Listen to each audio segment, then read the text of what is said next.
Chapter 1. The Wolf's Gambit.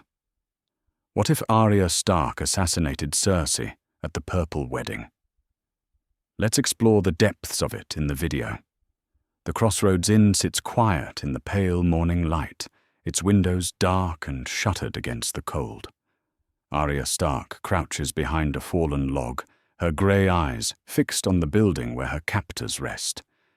3 days she has travelled with Sandor Clegane, the Hound, his plan to ransom her to her aunt, at the Eyrie, growing more desperate with each passing mile.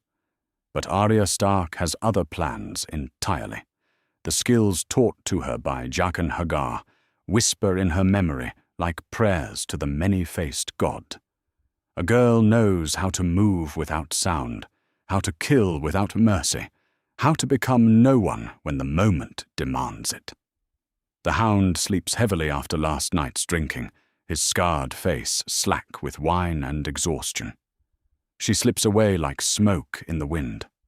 The road to King's Landing stretches before her, dusty and familiar. She has walked it before as a prisoner, but now she chooses her own path. The serving girl clothes she wears are dirty and unremarkable, perfect for what she has planned. In her hidden sheath, Needle waits patiently for the work ahead. By the time the Hound wakes to find her gone, Arya is already miles away. She moves with the steady pace of someone who knows exactly where she is going and why. The capital calls to her like a lodestone, drawing her toward the settling of old debts. 3 days later, she reaches the outskirts of King's Landing as the city prepares for the grandest wedding in a generation. King Joffrey will marry Margaery Tyrell in a ceremony designed to showcase Lannister power and Tyrell wealth. The streets bustle with activity as merchants hawk their wares and nobles arrive from across the realm. Arya watches from the shadows, studying the patterns of movement around the Red Keep. Servants hurry between buildings carrying supplies for the wedding feast. Guards patrol with the casual alertness of men who expect no real trouble. Everyone focuses on the celebration to come, blind to the predator moving among them. She approaches the servants' entrance with confident steps, her face schooled into the expression of a girl eager for work. The kitchen overseer barely glances at her as she joins the stream of temporary workers hired for the royal wedding. "You there, girl?" the woman calls, pointing at Arya with a flour-dusted hand. "Can you carry platters without dropping them?" "Yes, my lady," Arya replies in the accent of the Riverlands, her voice pitched to blend with a dozen others. "Good. We'll need all the help we can get for tomorrow night. The Queen wants everything perfect for her son's wedding." Arya nods and melts into the crowd of servants. Within hours, she has memorized the layout of the kitchen passages, identified which guards can be trusted and which cannot, and learned the timing of the patrols that circle the Red Keep's inner courtyards. Most importantly, she discovers that the feast will be served in the throne room itself, with the high table placed directly before the Iron Throne. Queen Cersei will sit in a position of honor, surrounded by the most powerful lords and ladies in the realm. The perfect stage for what Arya has planned. That evening, she explores the servant passages that honeycomb the ancient fortress. These tunnels, built centuries ago for discretion and efficiency, provide access to every part of the Red Keep. A small person who knows their secrets can move unseen from the dungeons to the tower tops. Arya maps every route in her mind, noting which passages lead where and which guards might pose problems. She tests loose stones and creaking floorboards, learning the Red Keep's hidden geography, like a scholar memorizing texts. By dawn, she knows the castle better than some who have lived there for years. On the morning of the royal wedding, she rises early to help prepare the feast. The kitchens buzz with controlled chaos as hundreds of dishes take shape under the watchful eyes of the master cooks. Arya carries ingredients and washes plates, invisible among the army of servants required for such an undertaking. The Queen's own wine, one cook explains as he points to a special cask set aside from the others. Only the finest Dornish red for her grace. Make sure it reaches the high table without mishap. Arya nods dutifully and files the information away. Every detail matters when planning an assassination. The placement of cups, the timing of courses, the moment when targets are most vulnerable, all of these factors will determine success or failure. As the day wears on, she observes the arriving guests with careful attention. Lord Tywin Lannister enters with his usual cold dignity, his presence commanding respect and fear in equal measure. Prince Oberyn Martell arrives with the Dornish delegation, his reputation as the Red Viper preceding him like a shadow. But it is Queen Cersei who draws Arya's most intense scrutiny. The Queen Mother moves through the Red Keep like she owns every stone, her golden hair gleaming and her green eyes bright with satisfaction. Tomorrow she will see her son, married to secure the Lannister dynasty's future. She has no idea that death walks in her shadow. That afternoon, Arya acquires the serving clothes she will need for the feast itself. A simple dress of rough brown cloth, an apron that has seen better days, and a white cap to cover her distinctive hair. In these garments, she becomes just another servant among hundreds, unremarkable and easily overlooked. She practices moving in the costume, learning how the skirts affect her balance and how the cap limits her peripheral vision. When the moment comes to strike, there will be no time for adjustment or hesitation. Everything must be perfect on the first attempt. Evening approaches with the inevitability of tide, and the wedding feast begins to take shape in the throne room. Tables stretch the length of the hall, covered in cloth of gold and set with the finest silver the crown can provide. Hundreds of candles cast dancing shadows on the walls as nobles take their assigned places. Arya positions herself among the serving staff, her face appropriately downcast, but her eyes alert for every opportunity. She carries platters and fills wine cups, moving through the crowd like a ghost, haunting the feast of the living. King Joffrey sits upon a smaller throne, brought down from the Iron Throne for the occasion, his purple cloak draped around his shoulders, and his gold crown gleaming in the candlelight. Beside him, Queen Margaery glows with youth and beauty, her brown hair adorned with roses, and her smile carefully practiced. But Arya's attention focuses entirely on Queen Cersei, who sits in the place of honor to her son's right. The Queen Mother wears a gown of Lannister crimson, her golden hair arranged in an elaborate style that speaks of hours of preparation. She looks like a queen from the songs, beautiful and terrible, and utterly confident in her power. The feast progresses through its elaborate courses as Arya waits for her moment. She serves wine to lesser lords, clears plates from finished courses, and always keeps track of the royal table's rhythm. Timing will be everything in what comes next. The entertainment begins with singers and jesters, followed by the infamous dwarf performance that reduces King Joffrey to helpless laughter and fills Tyrion Lannister with obvious humiliation. Arya watches it all with cold calculation, noting how the crude spectacle draws every eye in the hall. Perfect. When all attention focuses on one thing, other things can happen unnoticed. As the performance reaches its crescendo and the crowd erupts in laughter or disgust, Arya begins to move. She approaches the high table with a tray of fresh wine cups, her steps carefully timed to bring her within striking distance, just as the comedy concludes. Queen Cersei leans forward to whisper something to her son, her attention entirely focused on sharing the moment of triumph. She does not notice the serving girl who approaches from her blind side, does not see the hand that reaches beneath the rough brown dress to grasp a blade called needle. In the songs, heroes announce themselves before striking down their enemies. They speak of justice and honor, of debts that must be paid and wrongs that demand redress. But Arya Stark is no hero from a song. She is a wolf who has learned to hunt, and wolves do not announce themselves to their prey. The blade slides between Cersei's ribs with surgical precision, finding the heart with the skill taught by the finest killers in Braavos. The Queen Mother's eyes widen in shock and pain, but no sound escapes her lips. She dies as she lived, beautiful, surprised, and utterly unprepared for the justice that has finally found her.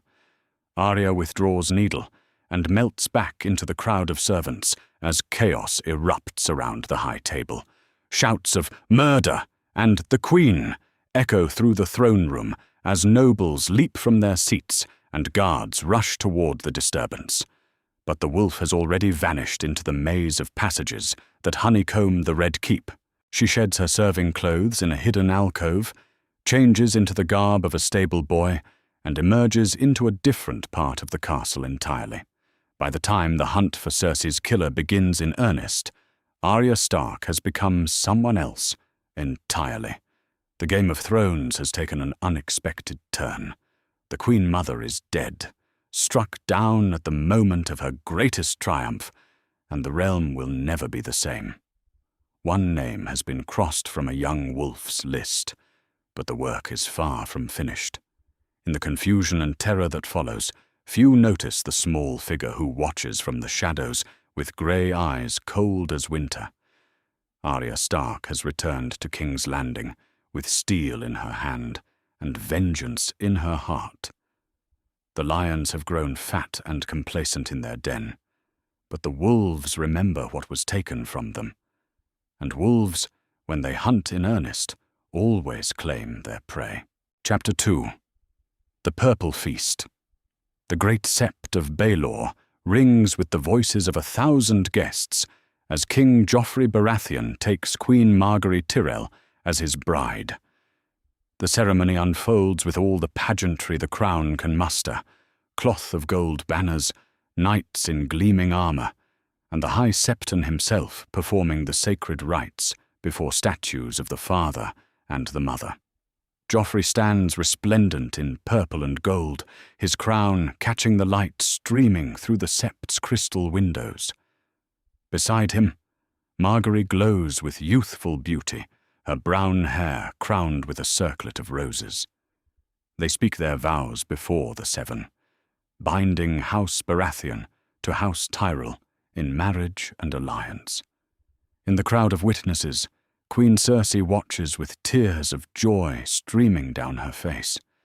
This is the moment she has worked toward for years, her son safely married to the richest house in Westeros, the Lannister dynasty, secured for generations to come. She looks radiant in her crimson gown, every inch the proud mother of a king. She has no idea that death watches her from the servants' gallery above, patient as winter and twice as cold. As the ceremony concludes and the newlyweds process from the sept, the bells of King's Landing ring out across the city. The wedding feast awaits in the Red Keep, where the finest cooks in Westeros have prepared a banquet worthy of songs. 7 courses will be served, each more elaborate than the last, culminating in a wedding cake tall as a man. The throne room has been transformed for the occasion. Long tables stretch the length of the hall, covered in cloth of gold and set with the crown's finest silver. Hundreds of candles cast dancing shadows on the ancient stones, while banners display the arms of every great house in attendance. At the head of the hall, the Iron Throne looms over the high table like a monument to power itself. Arya Stark moves through the controlled chaos of the feast preparations, her servant's garb rendering her invisible among the army of staff required for such an undertaking. She carries platters and refills wine cups, always keeping the high table within sight. Her grey eyes track every movement of the royal family, cataloguing their positions and routines with deadly precision. King Joffrey takes his place at the center of the high table, his queen beside him, and his family arranged in order of precedence. Queen Cersei sits to his right, her golden hair elaborate with jewels and her green eyes bright with satisfaction. Lord Tywin Lannister occupies the seat of honor as Hand of the King, his cold grey gaze surveying the assembled guests like a general inspecting his army. At the far end of the table, Tyrion Lannister sits beside his wife, Sansa Stark, the dwarf's mismatched eyes showing resignation, while the girl beside him stares at her plate with carefully controlled fear. Both understand their roles in this political theatre. Tyrion as the embarrassing uncle, Sansa as the tamed wolf displayed for the court's amusement. Prince Oberyn Martell observes from the Dornish delegation, his dark eyes missing nothing as he sips wine from a golden cup. The Red Viper of Dawn has come to King's Landing, seeking justice for his sister's murder. But tonight he contents himself with watching the lions feast in their den.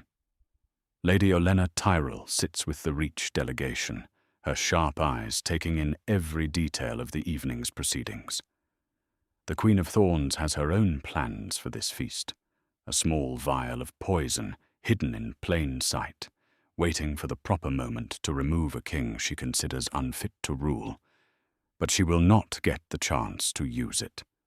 The feast begins with fanfare as the first course arrives, a parade of dishes that showcases the crown's wealth and the Tyrell's abundance. Suckling pigs glazed with honey, swan stuffed with figs, and lamprey pie shaped like a crown itself. The guests attack the food with enthusiasm, their laughter and conversation filling the vast hall. As the evening progresses, the wine flows freely, and tongues grow loose with drink.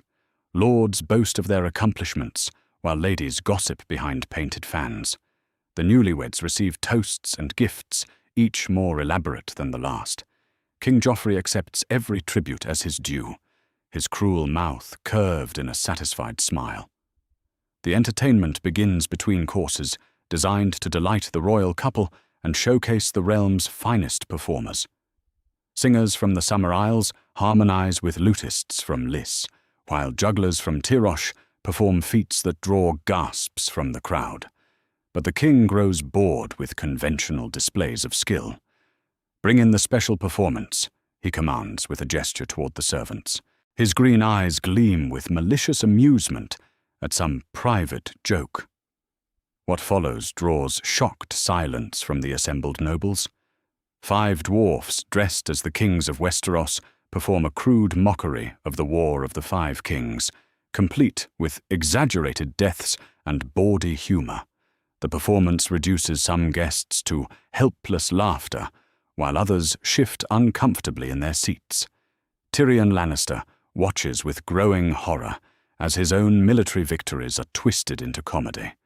The dwarf portraying him waddles about the performance space, squeaking commands in a high voice while the others mock his every action.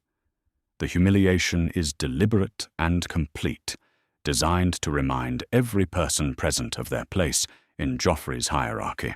"My noble uncle," Joffrey calls out when the performance concludes, his voice carrying to every corner of the throne room. "You were such a hero at Blackwater. Perhaps you'd like to joust with the other dwarfs?" "I think I'll sit this one out," Tyrion replies with forced dignity, though his face burns with shame and anger.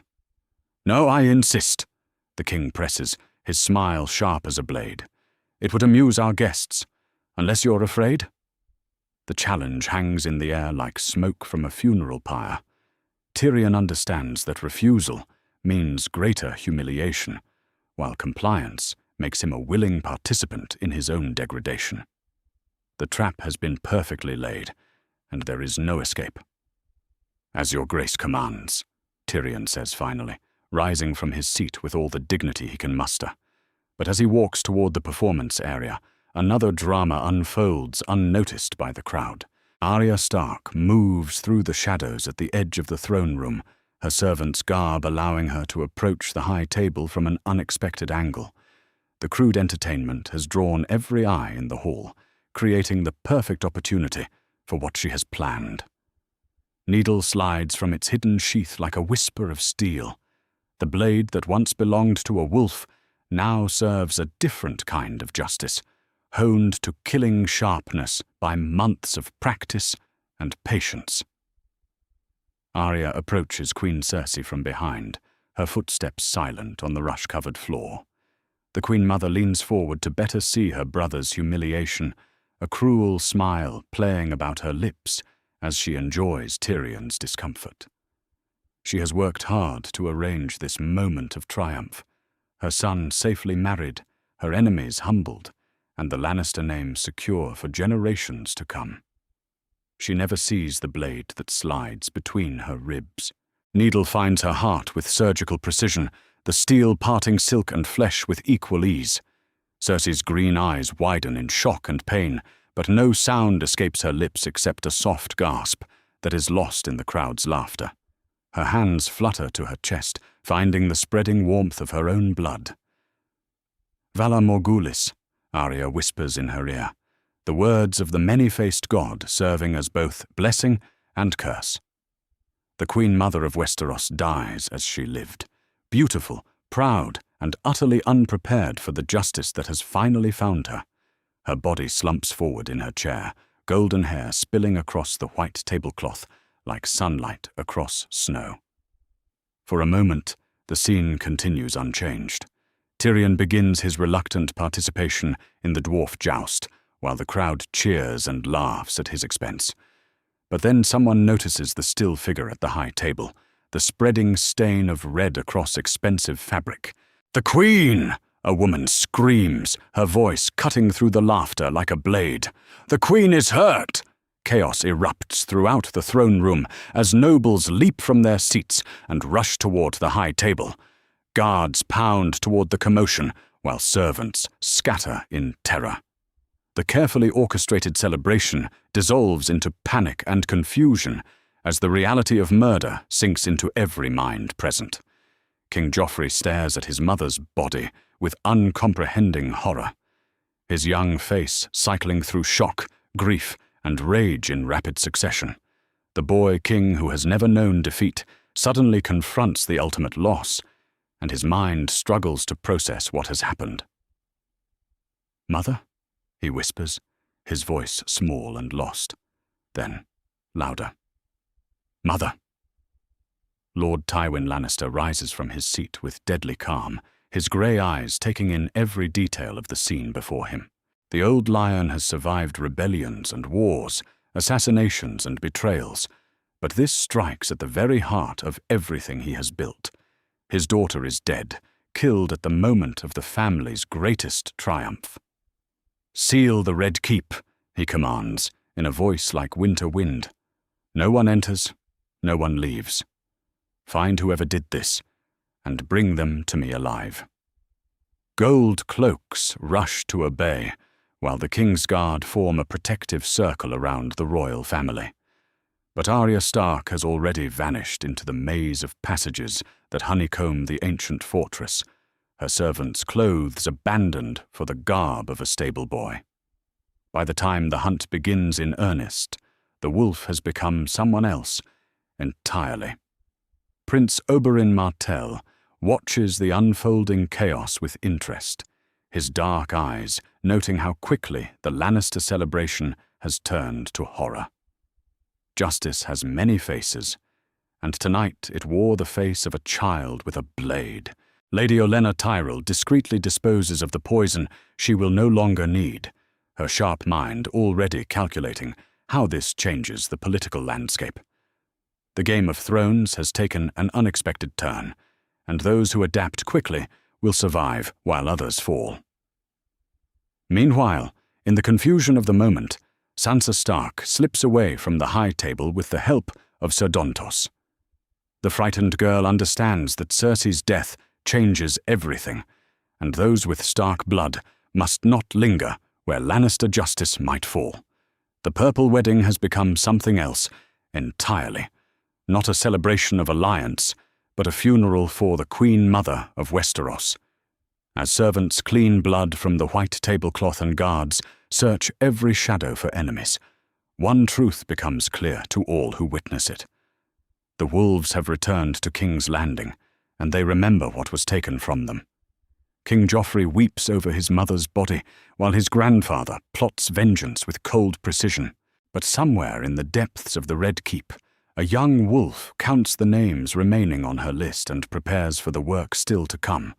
The Game of Thrones continues, but the rules have changed forever. Tonight, justice wore the face of a serving girl, and the lions learned that even their den is not safe from the patient hunger of wolves. Chapter 3. Blood and Chaos. The screams pierce through the throne room like a blade through silk. King Joffrey Baratheon falls to his knees beside his mother's body, his young face contorted with rage and grief.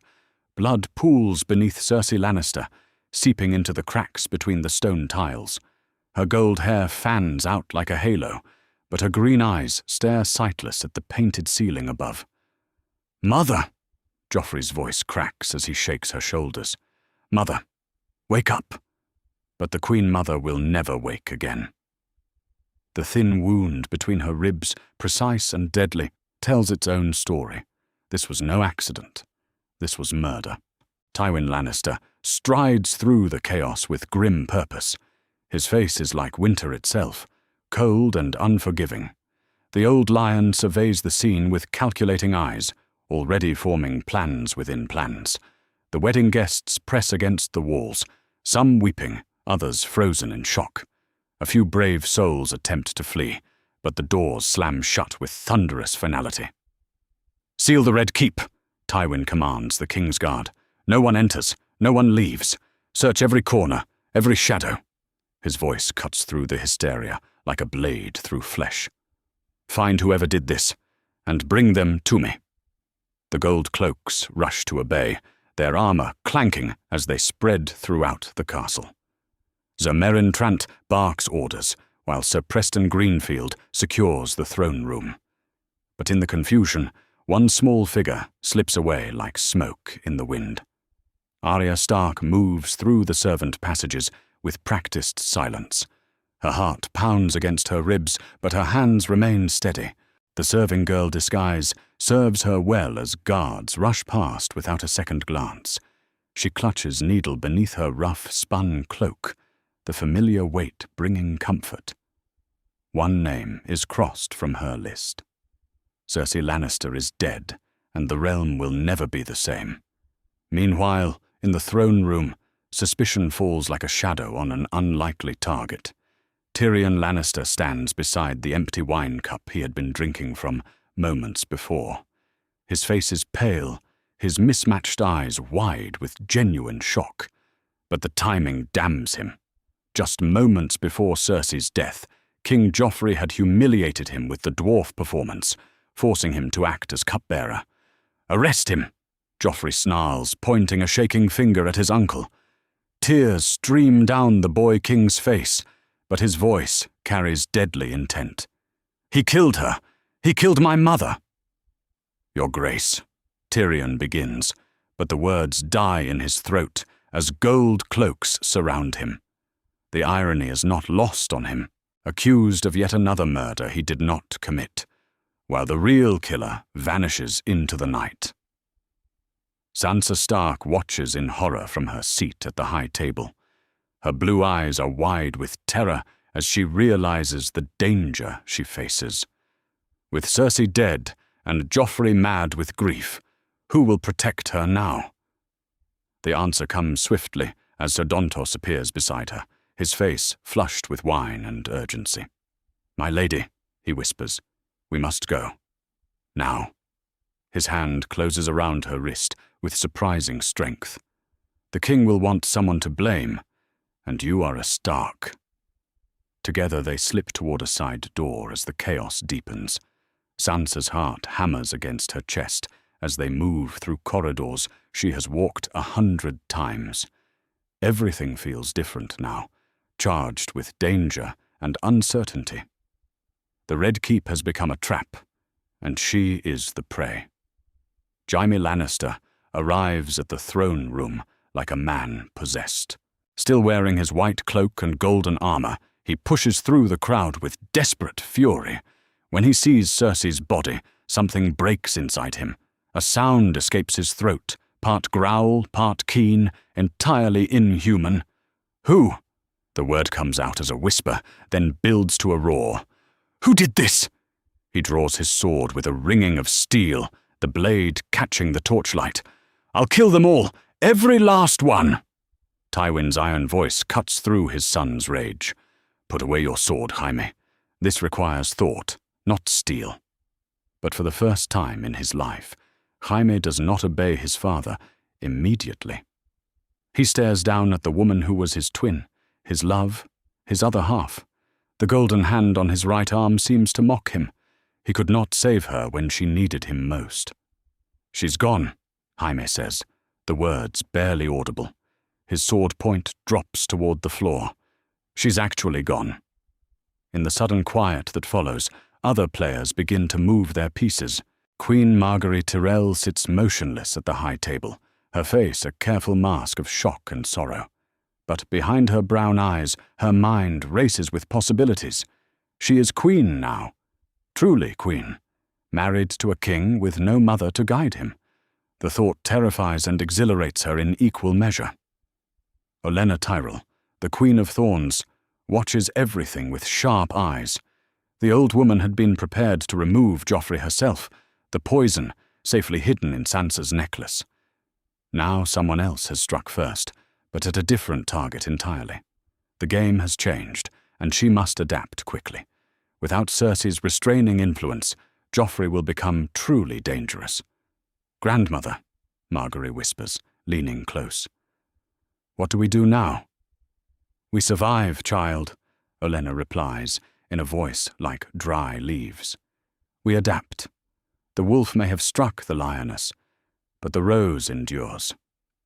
Prince Oberyn Martell observes the unfolding drama with interest. The Red Viper had come to King's Landing seeking justice for his sister Elia. But this unexpected development opens new possibilities. With Cersei dead and Tywin distracted, perhaps other debts can be collected. His dark eyes find the mountain standing guard near the throne, and his hand drifts to his spear. Pater Baelish melts back into the shadows, his mind already working. He had planned to spirit Sansa away after Joffrey's death, but the game has shifted dramatically. Cersei's assassination changes everything. The Lannisters will be focused on revenge, not politics. Chaos, as always, presents opportunities for those bold enough to seize them. Meanwhile, the search for the killer begins in earnest. Sir Sandor Clegane, the Hound, moves through the Red Keep with grim determination. His burned face is set in its familiar scowl, but his eyes are alert. Something about this killing feels familiar, though he cannot place it. The precision, the silence, the escape. He has seen this before. "Find anyone who was not supposed to be here," he growls to a group of gold cloaks. "Check the servant records. Look for faces that don't belong." The men hurry to obey, fear of the Hound outweighing their confusion. In his solar, Tywin Lannister stares out at the lights of King's Landing. The city spreads before him like a map, but tonight it feels foreign and dangerous. Someone has struck at the heart of his family, and they will pay. But first, he must identify the enemy. The death was too clean, too professional. This was not the work of a common assassin. "Bring me everyone who had access to the throne room tonight," he commands his guards. Servants, nobles, guards, everyone. We will find this killer if we have to question half the city. A knock at the door interrupts his thoughts. A nervous servant enters, bowing low. "My lord, we found something in the Queen Mother's chambers, a set of servants' clothes, hidden beneath the bed. They smell of the kitchens, my lord." Tywin's eyes narrow. The killer had disguised themselves as a servant. Clever, but not clever enough. Search every servant in the Red Keep.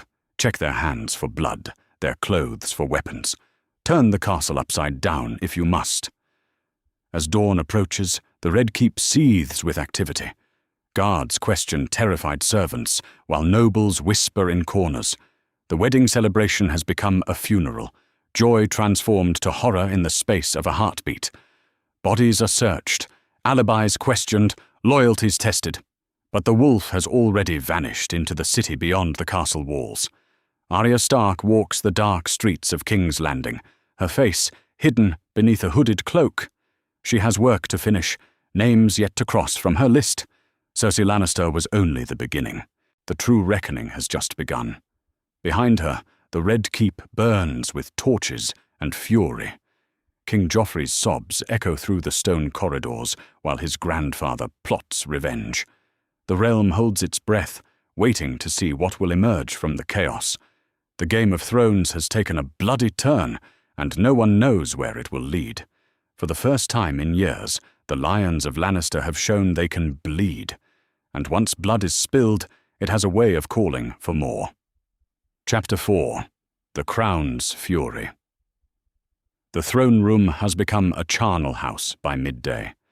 King Joffrey Baratheon sits upon the Iron Throne, his young face twisted with grief and rage. At his feet lie the bodies of 12 servants, their blood pooling on the ancient stones. The boy king's golden crown sits askew on his head, and his green eyes burn with madness. "Bring me the next one," Joffrey commands, his voice cracking like a whip. 2 gold cloaks drag a trembling kitchen maid before the throne. The girl cannot be older than 14, her face streaked with tears. She falls to her knees, begging for mercy that will not come.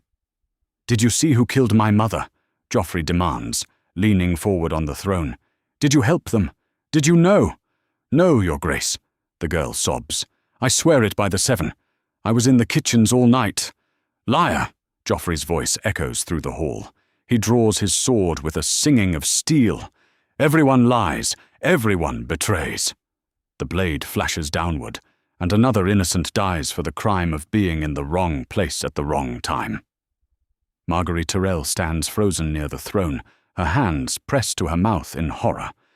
This is not the king she thought she was marrying. Yesterday, Joffrey had seemed cruel but controllable, guided by his mother's calculating hand. Now, with Cersei dead, the beast within him runs free. Her brown eyes dart toward the exits, but Kingsguard block every door. "Husband," she says carefully, her voice steady despite her fear. "Perhaps we should—" "Silence!" Joffrey whirls on her, sword still dripping with blood. "You will speak when I tell you to speak. My mother is dead, and someone in this castle killed her." His voice rises to a shriek. "I will have their head, even if I must kill every servant, every lord, every person in King's Landing." The nobles who remain in the throne room press against the walls like frightened sheep. Several try to leave, but the gold cloaks bar their way. The wedding celebration has become a nightmare, and no one knows how it will end. From the shadows of a gallery above, Arya Stark watches the carnage unfold. She has shed her servant's disguise for the clothes of a stable boy, another identity in her collection. Her grey eyes are cold as winter as she observes the chaos her blade has unleashed. Joffrey's madness was always there, hidden beneath his mother's control. Now it runs free like wildfire through dry grass. She counts the bodies as they fall. Innocent people, most of them, guilty only of serving the crown. For a moment, something that might be guilt flickers in her chest. But then she remembers Micah, the butcher's boy. She remembers Lady, Ned Stark, all the innocents the Lannisters have killed. The debt is nowhere near paid. Meanwhile, in the dungeons beneath the Red Keep, Tyrion Lannister sits in a cell that reeks of mold and despair. His chains rattle as he shifts position on the straw-covered floor. Despite his circumstances, his mind remains sharp. Someone killed Cersei with surgical precision, and it was not him. But proving his innocence will be harder than surviving Joffrey's wrath. Heavy footsteps echo in the corridor outside. Bronn appears at the bars, his scarred face grim in the torchlight. The sellsword carries a wineskin and a piece of bread, gifts more precious than gold in this place. "Thought you might be thirsty," Bronn says, passing the items through the bars. Prison food ain't what it used to be." "How thoughtful," Tyrion replies, accepting the wine gratefully. "Any word from the world above? Has my nephew finished turning the throne room into an abattoir?" "He's working on it," Bronn confirms. "Killed 15 people so far, maybe more. The queen looks like she's about to faint, and half the lords have fled the city. Tywin's trying to talk sense into him, but the boy's past listening." Tyrion drinks deeply, the wine burning away some of his despair. "And what of young Podrick? Is he safe?" "Safer than you," Bronn answers. The boy's smart enough to stay out of sight. He's asking questions, though, trying to find out what really happened up there. In another part of the Red Keep, Podrick Payne moves through the servant quarters with quiet determination. The young squire has served Tyrion faithfully, and he will not abandon him now. He questions the kitchen staff, the stable boys, anyone who might have seen something the night before. Most are too frightened to speak, but a few whisper fragments of information. "Saw a girl I didn't recognize," an old cook admits, glancing around nervously. "Small thing, brown hair. Thought she was new, but she moved like she knew the place." "Which way did she go?" Pod asks urgently. "Toward the throne room last I saw. That was just before." The cook shudders and says no more.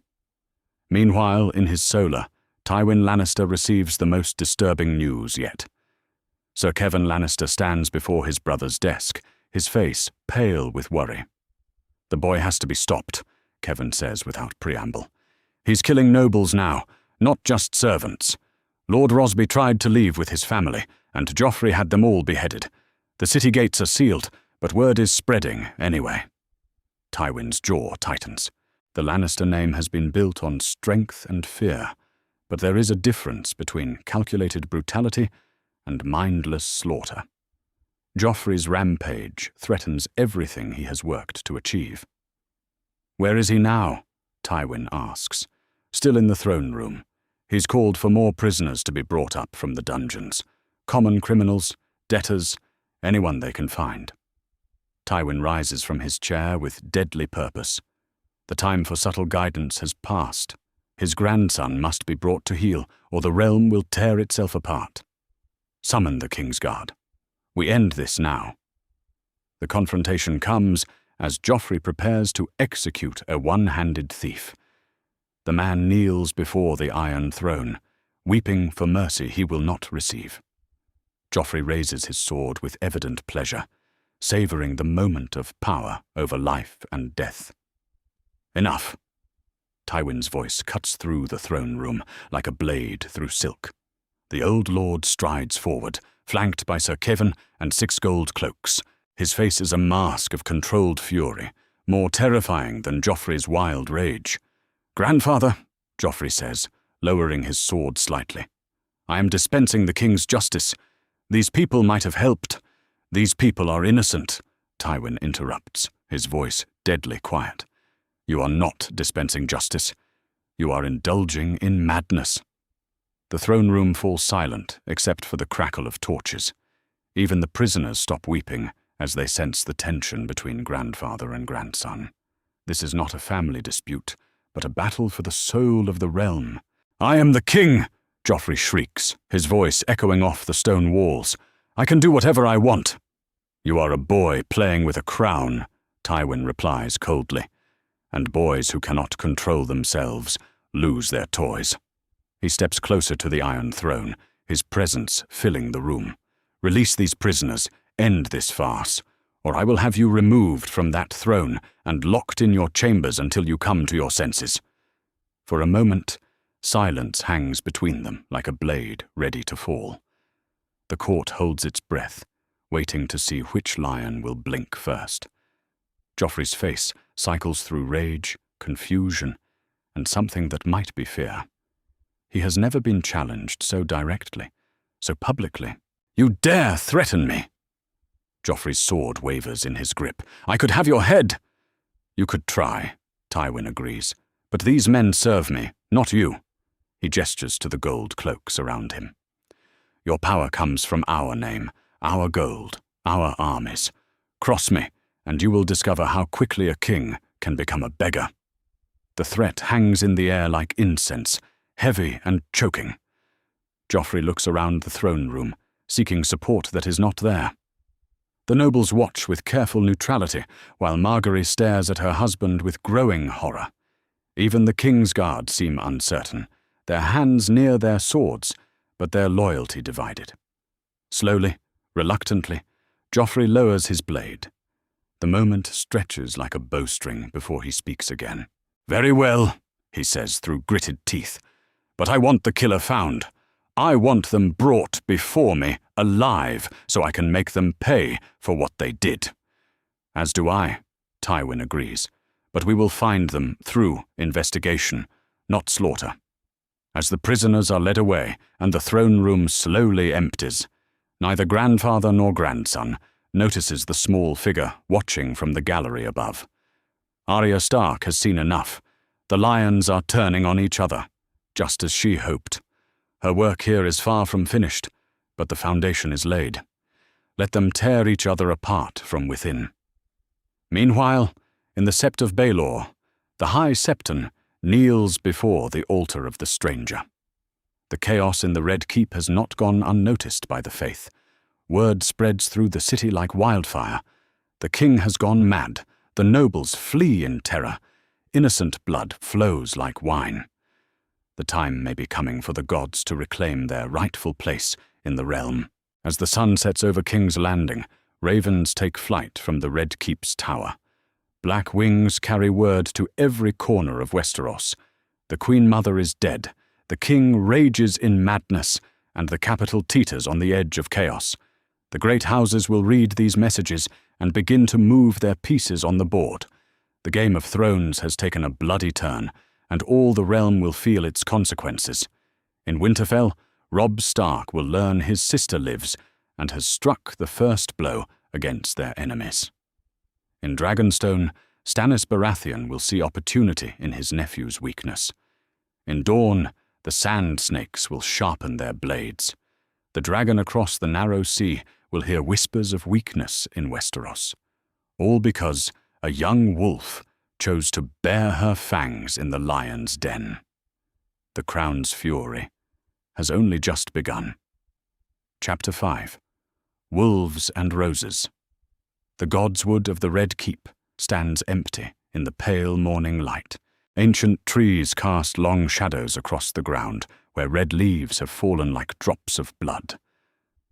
Sansa Stark kneels before the heart tree, her auburn hair catching the filtered sunlight. She prays to the old gods and the new, begging for deliverance from the nightmare her life has become. Footsteps crunch on fallen leaves behind her. Sansa tenses, expecting gold cloaks or worse, but the voice that speaks is gentle and familiar. "Lady Sansa." Margaery Tyrell approaches slowly, her green silk dress rustling against the ground. Dark circles ring her brown eyes, and her usual confident smile has vanished. "May I join you?" Sansa looks up in surprise. The two young women have barely spoken since the wedding, despite being thrust together by politics and marriage. Now they face each other as survivors of the same catastrophe. "Of course, Your Grace," Sansa replies, rising to curtsy. The formal address feels strange on her tongue. Yesterday, Margaery was simply another lord's daughter. Now she is queen to a mad king. "Please," Margaery says softly, settling beside her on a fallen log. "Just Margaery. We are both prisoners here, I think." The words hang between them like a confession. For a moment, neither speaks. The godswood feels safer than the rest of the Red Keep, protected by old gods who predate the Iron Throne. Here they can speak truths that would be treason anywhere else. "Is it true what they say about Joffrey?" Sansa asks finally. "The executions?" Margaery's hands clench in her lap. 17 innocent so far. He stops only when Lord Tywin threatens him, but the madness grows stronger each day. She looks at Sansa with haunted eyes. "I thought I could manage him, guide him. I was a fool." "We were both fools," Sansa agrees. "I believed the songs about knights and kings. I thought marriage would save me from the Lannisters. A bitter laugh escapes her throat. Instead, I am bound to them forever. Not forever, Margaery says quietly. Nothing lasts forever, not even kings. The words carry dangerous implications, but Sansa feels something spark in her chest. Hope, perhaps, or simply the recognition of a kindred spirit. Two roses in a field of lions, learning to grow thorns. Meanwhile, in the Tower of the Hand, Olenna Tyrell sits across from her son, Mace, her needle-sharp mind dissecting the political landscape. The Queen of Thorns has weathered many storms in her long life, but this chaos requires careful navigation. The boy must go, she says without preamble, pouring herself a cup of tea with steady hands. Cersei's death was supposed to make him more manageable, but the opposite has occurred. Mother, Mace begins uncertainly, he is the king. Our daughter is his queen. Which is precisely why we must act, Olenna replies sharply. Do you want Margaery to share Cersei's fate? The boy grows more unstable by the hour. Today it is servants and small folk. Tomorrow it could be lords and ladies. She sets down her cup with deliberate precision. We have the means. The Tears of Lys remain in my possession, though I never got the chance to use them at the wedding. And the blame? Will fall on the usual suspects, Olenna says with a slight smile. The gods know there are enough people who want Joffrey dead. We need only provide opportunity. In the depths of the Red Keep, whispers spread through the servant corridors like wildfire. The truth about Cersei's killer has begun to emerge, pieced together from glimpsed faces and overheard conversations. The name passes from mouth to mouth in hushed tones. Arya Stark. The wolf girl has returned to hunt the lions. A kitchen maid named Jane whispers to a stable boy, who tells a guard, who shares the tale with his drinking companions. By evening, half the castle knows that a Stark daughter walks among them, invisible and deadly as a shadow. Some fear her, others secretly cheer. The North remembers, and vengeance has come south. Ser Jaime Lannister stands in his sister's chambers, staring at the spot where her blood still stains the stone floor. The smell of death lingers despite the servants' efforts to clean away the evidence. His golden hand rests on his sword hilt, while his flesh hand trembles with suppressed rage. Arya Stark, he says to the empty room. The name tastes like poison on his tongue. A child, a little girl killed my sister. The irony is not lost on him. For years he was called Kingslayer for killing a mad king to save 500,000 lives. Now a child has become Kinslayer, and the realm seems to approve. Perhaps this is justice. After all, perhaps this is what they deserve. A knock at the door interrupts his brooding. Sir Adam Marbrand enters, his face grim with news. We found her trail, he reports. She's been moving through the servant quarters, changing disguises. The guards think she might still be in the castle. Good, Jaime says, his voice deadly quiet. Increase the search, turn over every stone, question every shadow. I want her found. Sir Jaime, Adam hesitates. The men are asking, what are your orders when we find her? Jaime's green eyes flash with cold fire. Bring her to me alive. I want to look into her face when I kill her myself. Meanwhile, in the dungeons, Tyrion Lannister receives an unexpected visitor. Podrick Payne appears at his cell door, accompanied by a hooded figure whose identity becomes clear only when she speaks. Hello, Uncle, Sansa Stark says, lowering her hood. Her blue eyes are harder than Tyrion remembers, tempered by suffering into something resembling steel. My lady, Tyrion replies, rising from his straw pallet. This is an unexpected pleasure. Come to gloat over your captor's fall from grace? I've come because I believe you're innocent, Sansa says simply. Pod has found evidence that supports your story. The real killer is someone else, entirely. She produces a piece of blood-stained cloth from her cloak. This was found near the servant passages, along with these. Several copper coins clatter on the floor between them. Northern coins, uncle, from Winterfell. Tyrion examines the evidence with growing understanding. Your sister has returned to settle old debts. She has, Sansa confirms, and she's not finished yet. Far across the city, in a tavern near the Street of Steel, another piece falls into place. Sandor Clegane sits in a shadowed corner, nursing a cup of sour wine and watching the door. The hound has tracked his quarry across half the realm, following whispers and rumors like a bloodhound on a scent. The girl enters just as the sun sets, dressed as a common boy, but moving with the controlled grace he taught her. Arya Stark slides into the seat across from him without invitation, her grey eyes meeting his burned face without flinching. "Took you long enough?" she says calmly. "Took you long enough to stop running," he replies. "Though I suppose you had work to do first." They sit in comfortable silence for a moment. Predator and former prey, now equals in their understanding of violence. The hound had taught her to kill, and she has learned the lesson well. "You know why I'm here," Sandor says finally. "You're going to turn me in to collect the bounty," Arya states without emotion. "Or you're going to try to talk me out of finishing what I started." "Neither," he surprises her. "I'm here to tell you about your brother." Arya's composure cracks slightly. "Robb, is he?" "Alive, winning last I heard. The young wolf has been cutting through Lannister armies like a hot knife through butter." The hound's scarred mouth quirks upward. "Seems the wolves have finally learned to bite back. Then why are you here instead of with him?" "Because someone needs to keep you from getting yourself killed," Sandor replies gruntly. "The entire Kingsguard is hunting you now. Your face is on wanted posters from here to the wall." Arya considers this information with the cold calculation of a trained killer. "Good," she says finally. "Let them come. I still have names on my list." "The Queen's dead. What more do you want?" "Everything," Arya replies, her voice soft but deadly. "I want them all to pay for what they did to my family. Joffrey, Tywin, every last one of them." The hound studies her face in the flickering candlelight. The scared little girl he once knew has been replaced by something far more dangerous. She has become what the realm made her, a weapon with a child's face and a woman's thirst for vengeance.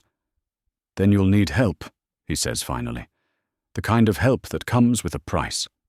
"What price?" "You don't do this alone. You don't throw your life away for the sake of a list." His burned face is serious in the dim light. "You survive, little bird. You make them pay. But you survive to see what comes after." Arya extends her small hand across the table. When the hound takes it, the pact is sealed. The wolf and the hound united in their hunger for justice. That night, as King's Landing sleeps uneasily under a canopy of stars, 3 separate meetings take place in the shadows of the Red Keep. Margaery and Sansa pledge their secret alliance in the Godswood. Olenna Tyrell finalizes her plans for regicide in the Tower of the Hand.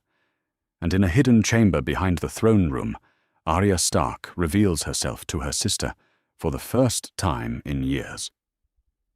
"Sansa," she whispers, stepping from the shadows like a ghost made flesh. The elder sister gasps, her hand flying to her mouth in shock and joy. "Arya, is it really you?" Sansa's eyes fill with tears as she takes in her sister's changed appearance. Gone is the wild northern girl who once threw food at princes. In her place stands someone harder, sharper, tempered by loss into a blade. "It's me," Arya confirms, allowing herself to be embraced. For a moment, the years fall away, and they are simply sisters again. "I've come to take you home." "Home?" Sansa pulls back, searching her sister's face. "Winterfell is burned. Father is dead. How can we go home?" "We make a new one," Arya says fiercely. "But first, we finish what I started. Will you help me?" Sansa looks into her sister's grey eyes and sees the same determination that once drove her to practice sword play in secret courtyards. The little sister who refused to bow to anyone has become a young woman who bows to nothing, not even death itself. Yes, Sansa says, and with that single word, the Game of Thrones gains 2 new players. The wolves have found each other again, and together they are more dangerous than either could be alone. In the distance, bells toll the midnight hour. A new day approaches, and with it, new opportunities for vengeance. The roses and the wolves have begun their deadly alliance, and the lions will learn to fear the thorns. Chapter 6. The Trial of Accusations. The throne room has been transformed into a courtroom, though the smell of blood still lingers beneath the fresh rushes scattered on the floor. Tyrion Lannister stands in chains before the Iron Throne, his mismatched eyes defiant despite his circumstances. Behind him, the great lords and ladies of the realm pack the benches like vultures gathered around a corpse. Lord Tywin Lannister sits upon a golden chair placed before the Iron Throne, his cold grey eyes surveying the assembled court. As Hand of the King, he will serve as chief judge in this mockery of justice. King Joffrey fidgets on the throne above, his face flushed with excitement at the prospect of his uncle's execution. Tyrion of House Lannister, Tywin begins, his voice carrying easily through the vast chamber. You stand accused of the murder of Queen Cersei, of high treason, and of regicide. How do you answer these charges? I confess, Tyrion says clearly, his voice carrying to every corner of the hall. A collective gasp rises from the assembled nobles. Even Tywin's controlled expression flickers with surprise. I confess to being a dwarf. I confess to having been born the second son of Tywin Lannister. I confess to many things, but I did not kill my sister.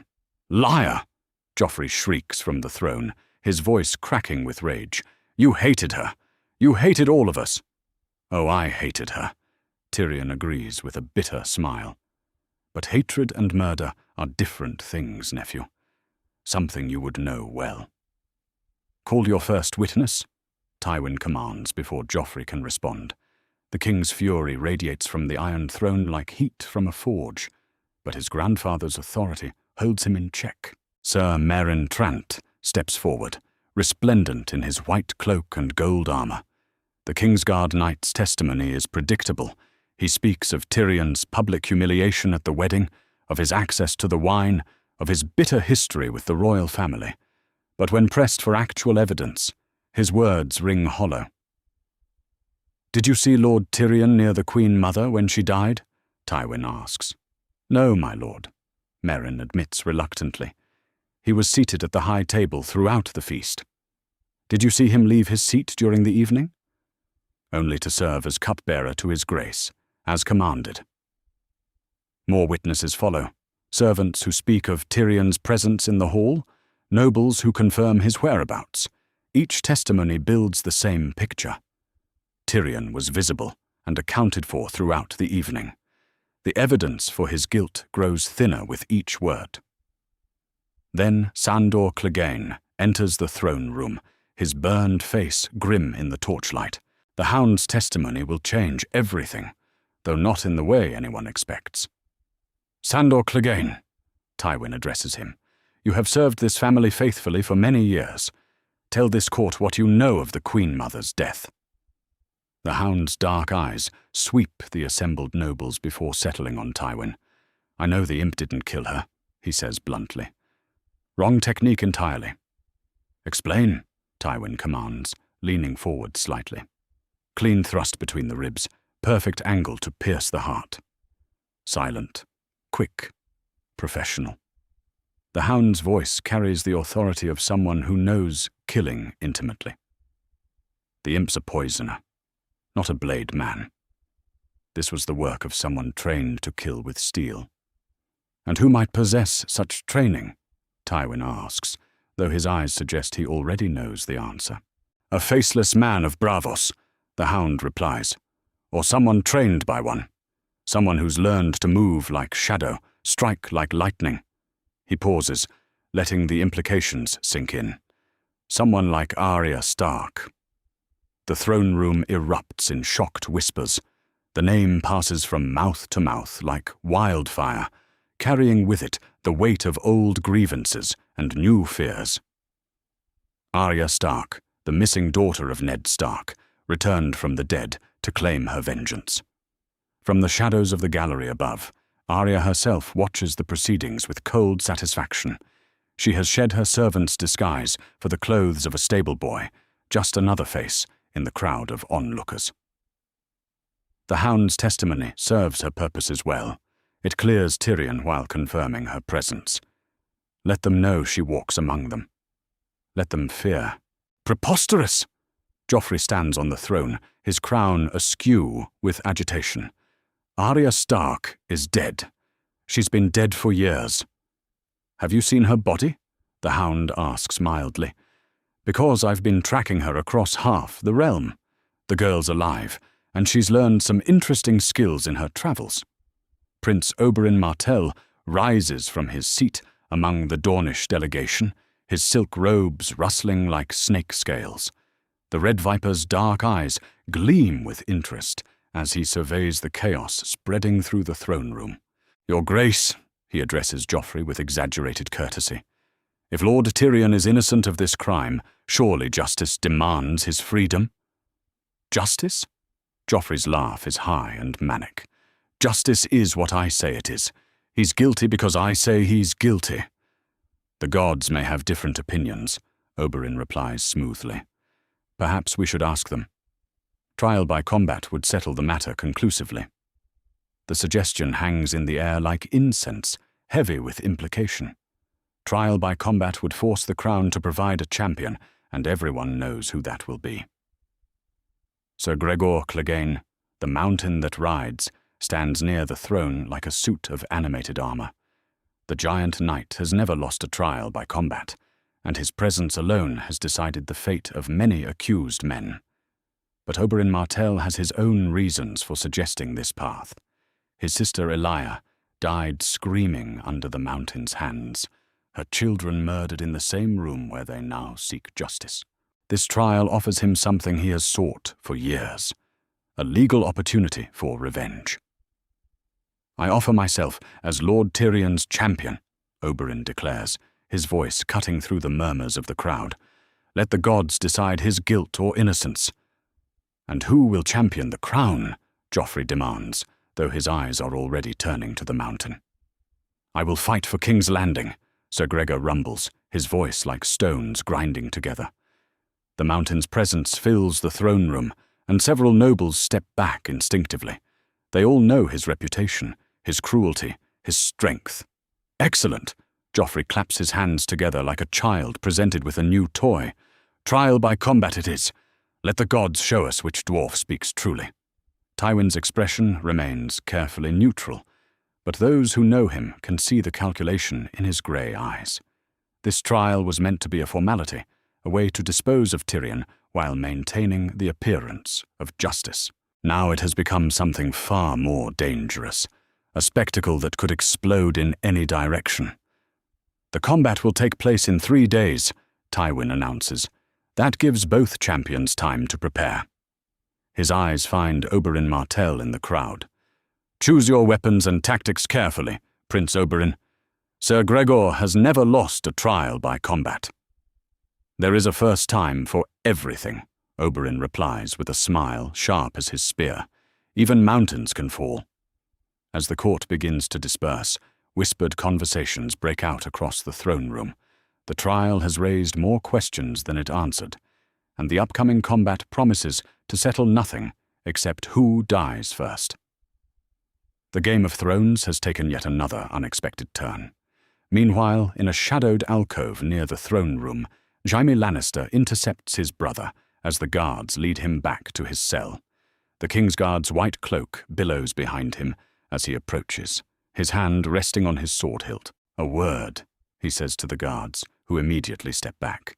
No one argues with the Lord Commander, especially when his green eyes carry such deadly intent. Brother, Tyrion greets him with wary affection. Come to gloat, or perhaps to ask about our dear sister's final moments. I came to ask if you killed her, Jaime says bluntly. The directness surprises them both. And if I had? Then I would understand, Jaime admits, his voice heavy with exhaustion. The things we've done, the prices we've paid. Sometimes I think death would be a mercy. Tyrion studies his brother's face in the torchlight. The Golden Knight looks older than his years, worn down by grief and guilt and the weight of too many secrets. I didn't kill her, Tyrion says quietly, but I'm not sorry she's dead. Does that make me a monster? If it does, then we're all monsters, Jaime replies. The things Cersei did, the things she made us do. Perhaps this Stark girl did us all a favor. Careful, brother, Tyrion warns. That sounds dangerously close to treason. Maybe it is, Jaime agrees. Maybe we've been committing treason against ourselves for so long we've forgotten what loyalty really means. He turns to leave, then pauses. For what it's worth, I hope you survive this. Someone in our family should. As Jaime disappears into the shadows, Tyrion is left alone with his guards and his thoughts. The trial has revealed uncomfortable truths about his family, his kingdom, and himself. Tomorrow, other men will fight for his life while he watches from the sidelines. But tonight, he wonders if survival is really worth the price they've all paid. In her hidden perch above the throne room, Arya Stark watches the last of the nobles file out. The trial has served her purposes well. It has cleared an innocent man while confirming her presence in the city. Now the real work begins. Joffrey sits alone on the Iron Throne now, surrounded by guards but isolated by his own cruelty. She counts the exits, measures the distances, calculates the timing. Soon, very soon, another name will be crossed from her list. The trial by combat will provide the perfect distraction, and Joffrey's attention will be focused on the spectacle below. The wolves are circling, and the lion cubs have nowhere left to run. 3 days hence, the gods will render their judgment in trial by combat. But Arya Stark serves different gods now, older and hungrier than those worshipped in Sept of Baelor. The many-faced god has many servants, and all men must serve. The boy king would do well to remember that even crowns cannot protect the guilty from the justice of the grave. Chapter 7. Viper and Mountain. The sun beats down mercilessly on the courtyard of the Red Keep. Thousands pack the terraced seating that has been erected for this spectacle, lords and ladies in their finest silks, pressed shoulder to shoulder with merchants and craftsmen. The trial by combat has drawn every soul in King's Landing who can beg, borrow, or steal their way inside. King Joffrey sits upon a golden throne, carried down from the Iron Throne for the occasion, his purple cloak rippling in the hot breeze. Queen Margaery sits beside him, her face a careful mask of royal composure. Behind them, Lord Tywin watches with calculating grey eyes, while Prince Doran Martell observes from the Dornish section, his wheelchair positioned for the best view of his brother's fate. In the centre of the courtyard, 2 men prepare for mortal combat.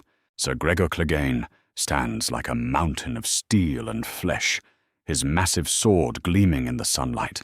The mountain's helmet covers his brutal features, but his reputation for crushing skulls and breaking spines precedes him into every battle. Across from him, Prince Oberyn Martell moves with the fluid grace of a serpent. His spear catches the light as he tests its balance, the poisoned tip glinting like a jewel. The Red Viper wears light armor that allows for swift movement, trusting in speed and skill over brute strength. "You raped her," Oberyn calls across the courtyard, his voice carrying to every corner of the assembled crowd. "You murdered her. You killed her children." The Mountain says nothing, but his grip tightens on his sword.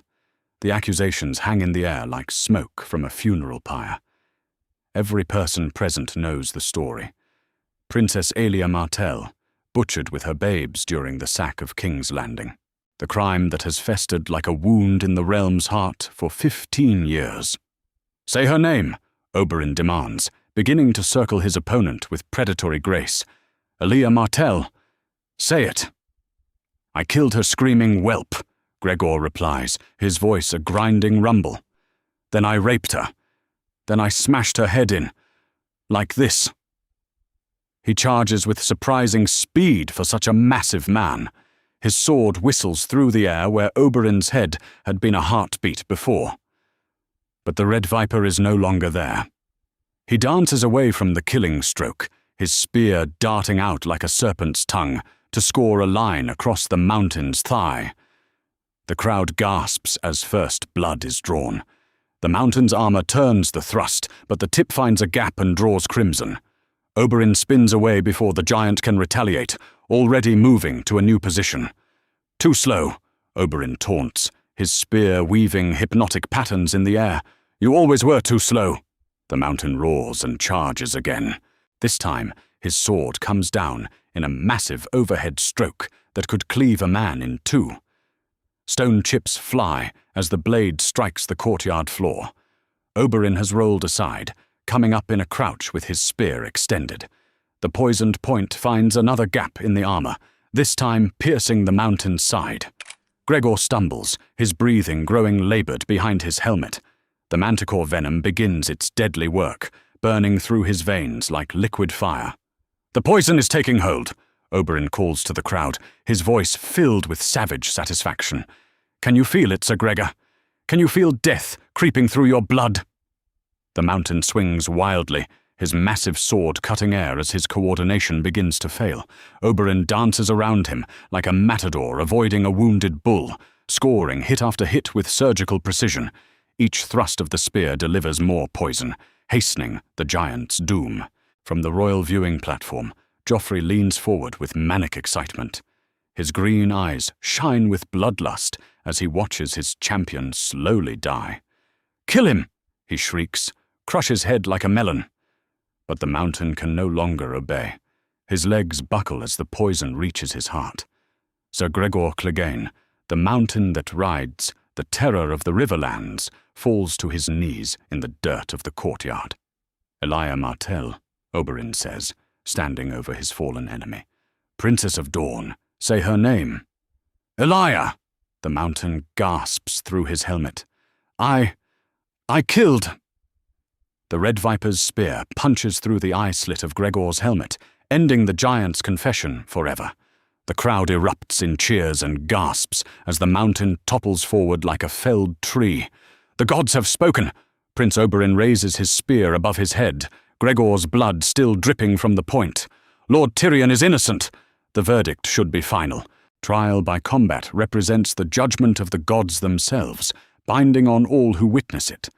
But King Joffrey has never shown respect for gods or laws, or anything beyond his own twisted will. No. The boy king leaps from his throne, his crown tumbling to the ground. I don't accept it. The gods lie. Arrest the imp anyway. The command sends shockwaves through the assembled crowd. Even hardened criminals and corrupt officials recognize the sanctity of trial by combat. To reject the gods' judgment is to invite their wrath upon the realm. Lord Tywin rises slowly from his seat, his face pale with fury. Your Grace, he says in a voice like winter wind, the trial is concluded. The gods have rendered their verdict. I am the king! Joffrey screams, spittle flying from his lips. I decide what the gods mean. Guards, arrest my uncle. The gold cloaks hesitate, looking between their mad king and the Lord Hand. Some move toward Tyrion's position, but others hold back. The chain of command fractures before the watching crowd. Sir Jaime Lannister steps between the guards and his brother, his white cloak billowing behind him. No, he says simply, his hand on his sword hilt. The trial is over. You dare defy me? Joffrey's voice cracks with adolescent rage. I'll have your head too. Then you'll have to take it, Jaime replies coldly. For the first time in his life, he openly defies the crown he swore to protect. The confrontation might have escalated to bloodshed. But bells begin tolling throughout the city. Not the wedding bells that rang days ago, but the deep funeral bells of the great sept of Baelor. The faith has witnessed the king's blasphemy, and they will not stand silent. The High Septon's voice carries across the courtyard as he stands in his crystal crown and robes of silk. The king has rejected the gods' judgment, he declares, his words reaching every ear present. He has shown himself unworthy of divine favor. "Arrest him!" Joffrey points a shaking finger at the High Septon. "Arrest them all!" But the gold cloaks no longer move at his command. Some remove their helmets and place them on the ground, refusing to act against the faith. Others simply step back, unwilling to be part of what comes next. From the streets beyond the Red Keep comes a new sound, the tramp of many feet, the chanting of angry voices. The faith militant has risen, drawn by the bells and the promise of justice denied. Common folk flood through the gates of the Red Keep, led by begging brothers and holy warriors who remember when kings knelt before the gods. "The crown is cursed!" someone shouts from the crowd. "The gods have abandoned the Iron Throne." The cry is taken up by 100 voices, then 1,000. The people of King's Landing have seen their king murder innocents, reject divine justice, and spit on everything they hold sacred. The social contract between ruler and ruled dissolves before everyone's eyes. Meanwhile, in the chaos of the moment, Arya Stark moves through the confused crowd like a ghost. She has been waiting for this opportunity, this moment when all eyes are focused on the spectacle in the courtyard. While lords and septons and common folk argue about gods and kings, she has work to finish. The serving passages of the Red Keep are empty as she makes her way toward the royal apartments. Everyone is either watching the trial or dealing with the crisis it has created. Perfect conditions for what she has planned. From his position on the viewing platform, Tywin Lannister surveys the disaster his grandson has created.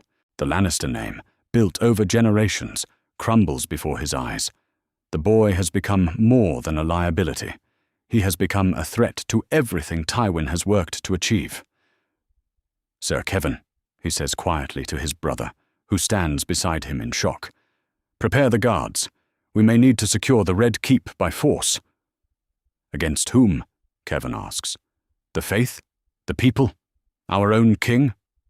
"Against whoever threatens the realm," Tywin replies grimly. For the first time in his long life, he considers the unthinkable, removing a Lannister from power to preserve the family's future. In the courtyard below, Prince Oberyn Martell wipes his spear clean of the mountain's blood. Justice for Elia has finally been achieved, but the victory tastes bitter in his mouth. The realm tears itself apart around him, and he wonders if all their conflicts will end in similar chaos.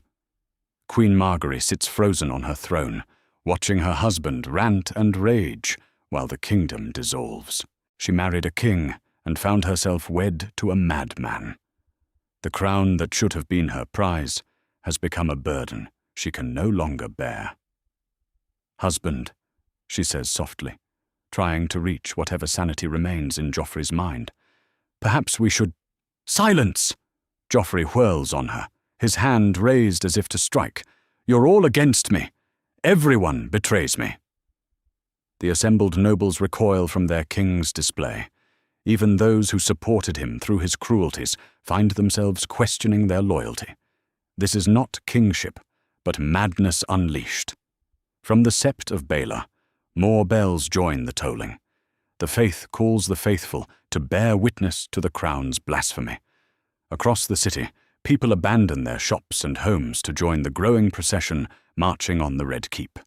The revolution has begun, sparked not by foreign invasion or noble ambition, but by a boy king's refusal to bow before anyone or anything. The realm has seen enough of Joffrey's justice, and they will endure no more. As the sun begins to set over King's Landing, three forces converge on the heart of power. The faith militant approaches from the south, common folk from the east, and somewhere in the shadows of the Red Keep itself, a young wolf prepares to strike at the heart of the lion's den. The trial by combat is over, but the real battle for the soul of Westeros has only just begun. The mountain is dead, but the mountain of problems facing the Iron Throne grows higher by the hour. Tonight, the gods will have their answer to the king who dared defy their judgment, and Arya Stark will add another name to her collection of the dead. Chapter 8. The Sparrows Rise. The great sept of Baelor stands transformed in the morning light. Where once only septons and scepters walked in reverent silence, now hundreds of common folk fill the sacred halls.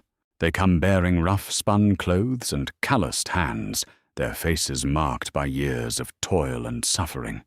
The faith militant has risen from the gutters of King's Landing, and they have claimed the holiest place in the realm as their own. The High Sparrow stands before the altar of the Father, his bare feet planted firmly on marble that has been kissed by kings. His simple brown robes contrast sharply with the jeweled magnificence surrounding him, but his presence fills the vast space like incense. Behind him, begging brothers and holy warriors form ranks, their faces grim with divine purpose. "The crown has rejected the gods," he declares to the assembled faithful, his voice carrying to every corner of the sept. "The boy king spits on sacred law and murders the innocent. The time has come for the faithful to reclaim what belongs to the Seven." A murmur of agreement rises from the crowd. These are people who have watched their children starve while the nobles feast, who have seen their daughters sold while lords play their games. The High Sparrow offers them something they have long been denied: the promise of justice. "We march to the Red Keep at midday," he continues, his voice growing stronger with each word. "We will demand the king repent of his sins, or face the judgment of the gods. Let all who serve the Seven stand with us." Meanwhile, in the Red Keep's throne room, King Joffrey paces before the Iron Throne like a caged animal. His crown sits askew on his head, and his purple cloak trails behind him as he rants at anyone within hearing distance. The events of yesterday have shaken him more than he cares to admit. "Burn them," he commands to no one in particular. "Burn the sept, burn the faithful, burn anyone who dares question my authority." Queen Margaery sits on her smaller throne beside the Iron Throne, her hands folded carefully in her lap. She has learned to school her expression into careful neutrality, but her brown eyes dart toward the exits with increasing frequency. Each of Joffrey's proclamations drives another nail into the coffin of his legitimacy. "Your Grace," she says carefully, "perhaps we should consider—" "Consider what?" Joffrey whirls on her, his green eyes blazing with manic energy. "Bowing to a bunch of barefoot fanatics? Never." Lord Tywin enters the throne room with measured steps, his face a mask of controlled fury. Behind him walk Sir Kevan and a handful of Lannister guards, their hands resting on their sword hilts. The old lion has come to confront his grandson one final time. "Your Grace," Tywin says with icy courtesy, "we need to discuss your response to the Faith's uprising." "My response is simple," Joffrey replies, climbing the steps to the Iron Throne with adolescent defiance. "I'll have them all killed. Every last one." "With what army?" Tywin asks bluntly. "Half the gold cloaks have deserted, and the other half refuse to fight the Faith. The City Watch is in shambles, and the common folk support the High Sparrow." "Then I'll use our own men," Joffrey snaps. "Lannister soldiers will put down this rebellion."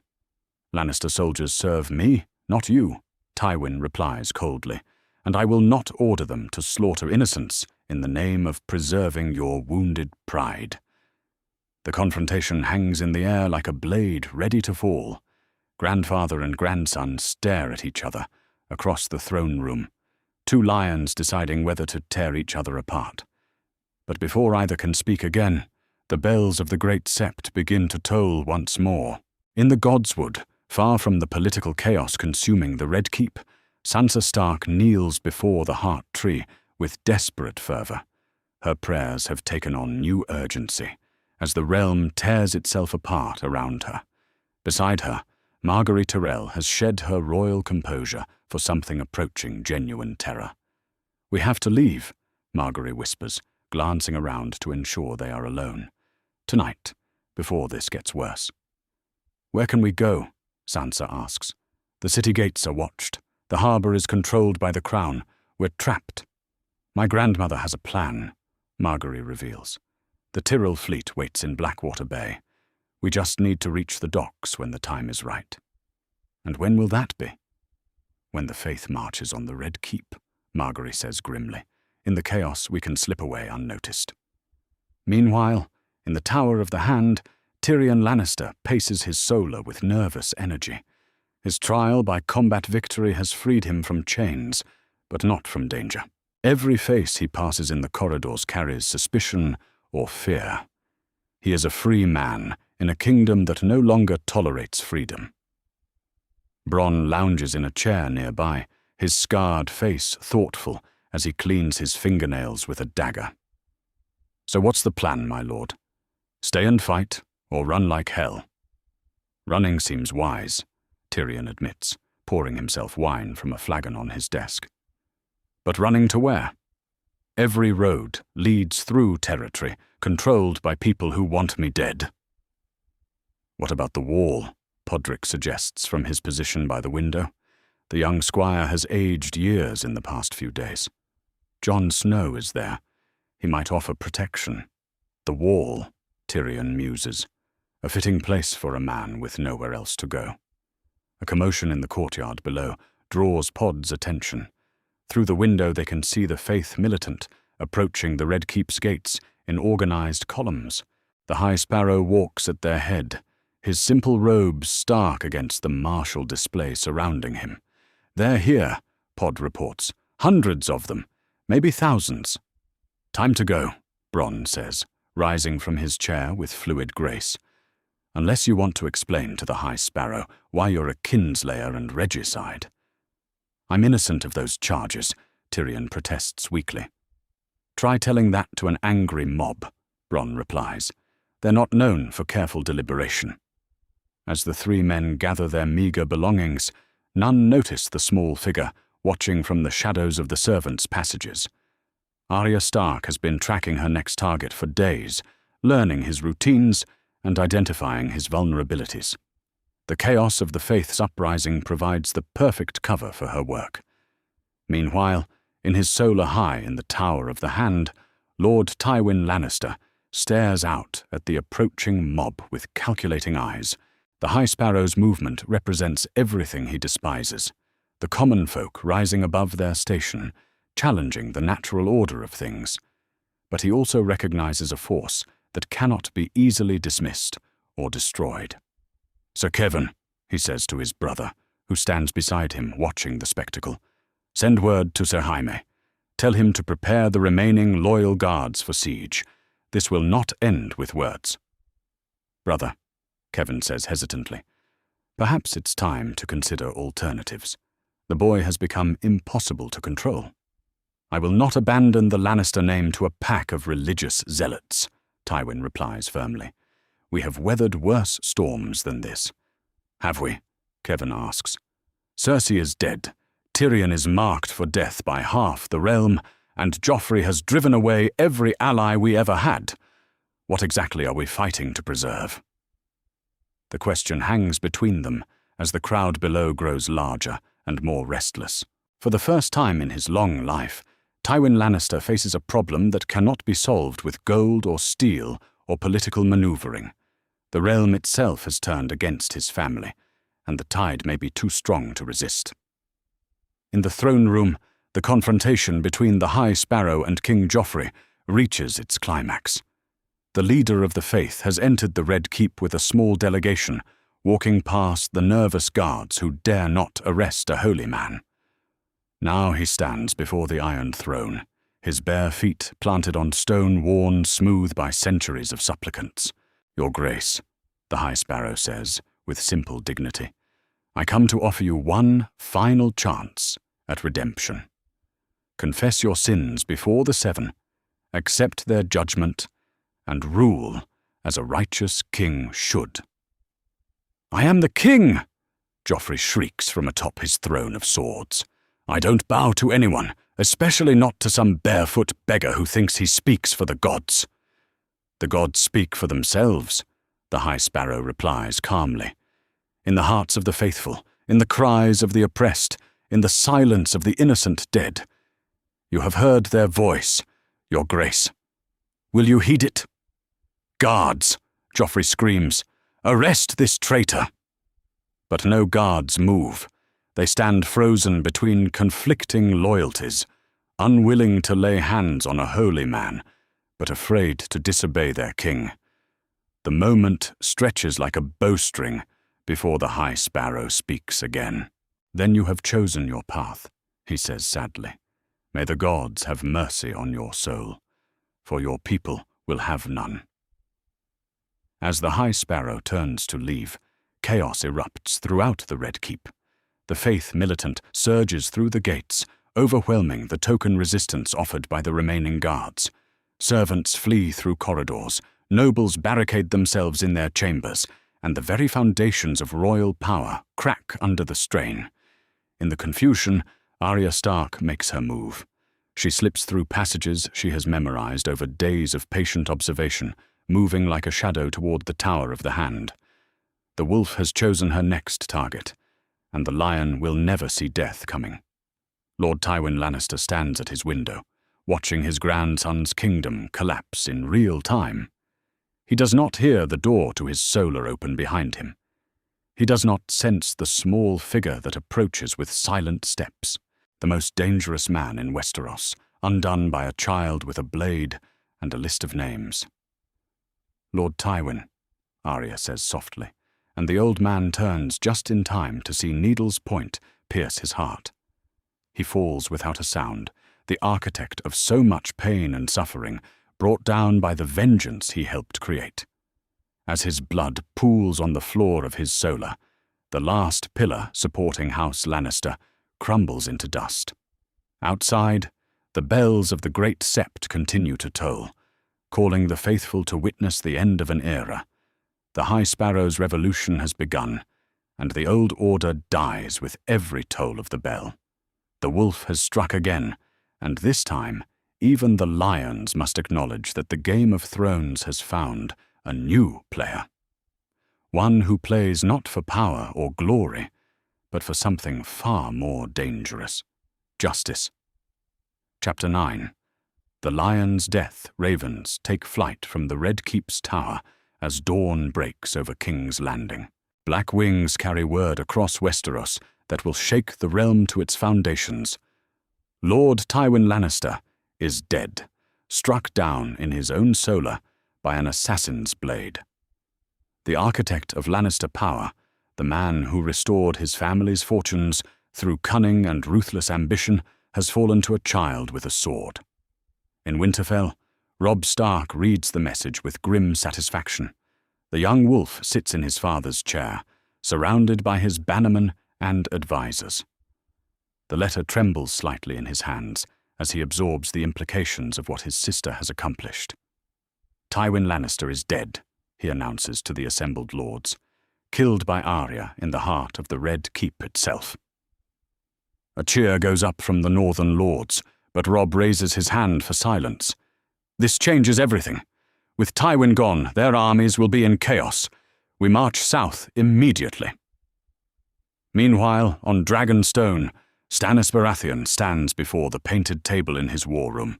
His jaw works silently as he studies the markers representing the various armies scattered across Westeros. The news of Tywin's death has reached him within hours, carried by swift ravens and eager spies. The boy king stands alone now, Davos Seaworth observes, his smuggler's instincts reading the political winds. His grandfather was the only thing holding the Lannister coalition together. "Then we sail for King's Landing," Stannis declares with finality. "The Iron Throne belongs to me by rights, and I will claim it before the realm falls into complete chaos." In King's Landing itself, the discovery of Tywin's body sends the Red Keep into a state of panic. Sir Kevan Lannister kneels beside his brother's corpse, his face pale with shock and grief. The wound is clean and precise, a thrust through the heart that speaks of professional skill. This was no crime of passion, but calculated murder. "How?" he whispers to the empty room. "How could this happen?"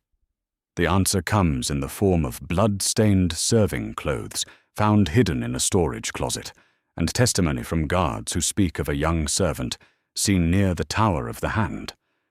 The pieces fit together like a puzzle of vengeance. Arya Stark has struck again. When word reaches King Joffrey, his reaction is immediate and violent.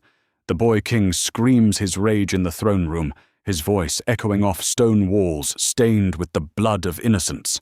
Guards and servants alike flee his presence as he rages like a wounded animal. "Find her!" he shrieks, spittle flying from his lips. "Find the Stark bitch and bring me her head. I want every building in this city torn apart stone by stone." "Your Grace," Ser Jaime begins, but Joffrey whirls on him with manic fury. "You," the king points an accusing finger at his father. "You're supposed to protect the royal family. First mother, now grandfather. What good are you?" The words hit Jaime like physical blows. He stares at his son with growing horror, seeing not the child he helped create, but a monster wearing his face. The Golden Knight who once dreamed of honor and glory finds himself questioning every choice that led him to this moment. "I'll find her," Jaime says quietly, his hand resting on his sword hilt. But even as he speaks the words, he wonders if he truly wants to succeed. Meanwhile, in the great sept of Baelor, the High Sparrow receives the news of Tywin's death with solemn satisfaction. The old lion's demise is proof that the gods have heard the prayers of the faithful. No man, no matter how powerful, can escape divine justice forever. "The realm bleeds from the wounds inflicted by wicked men," he tells his assembled followers. "Lord Tywin Lannister was chief among the sinners, and now he faces judgment before the Seven. Let his death be a warning to all who would oppress the innocent." The crowd of faithful roars its approval. They see Tywin's assassination not as a crime, but as divine retribution delivered through mortal hands. The faith militant grows bolder by the hour, their confidence rising with each sign of the crown's weakness.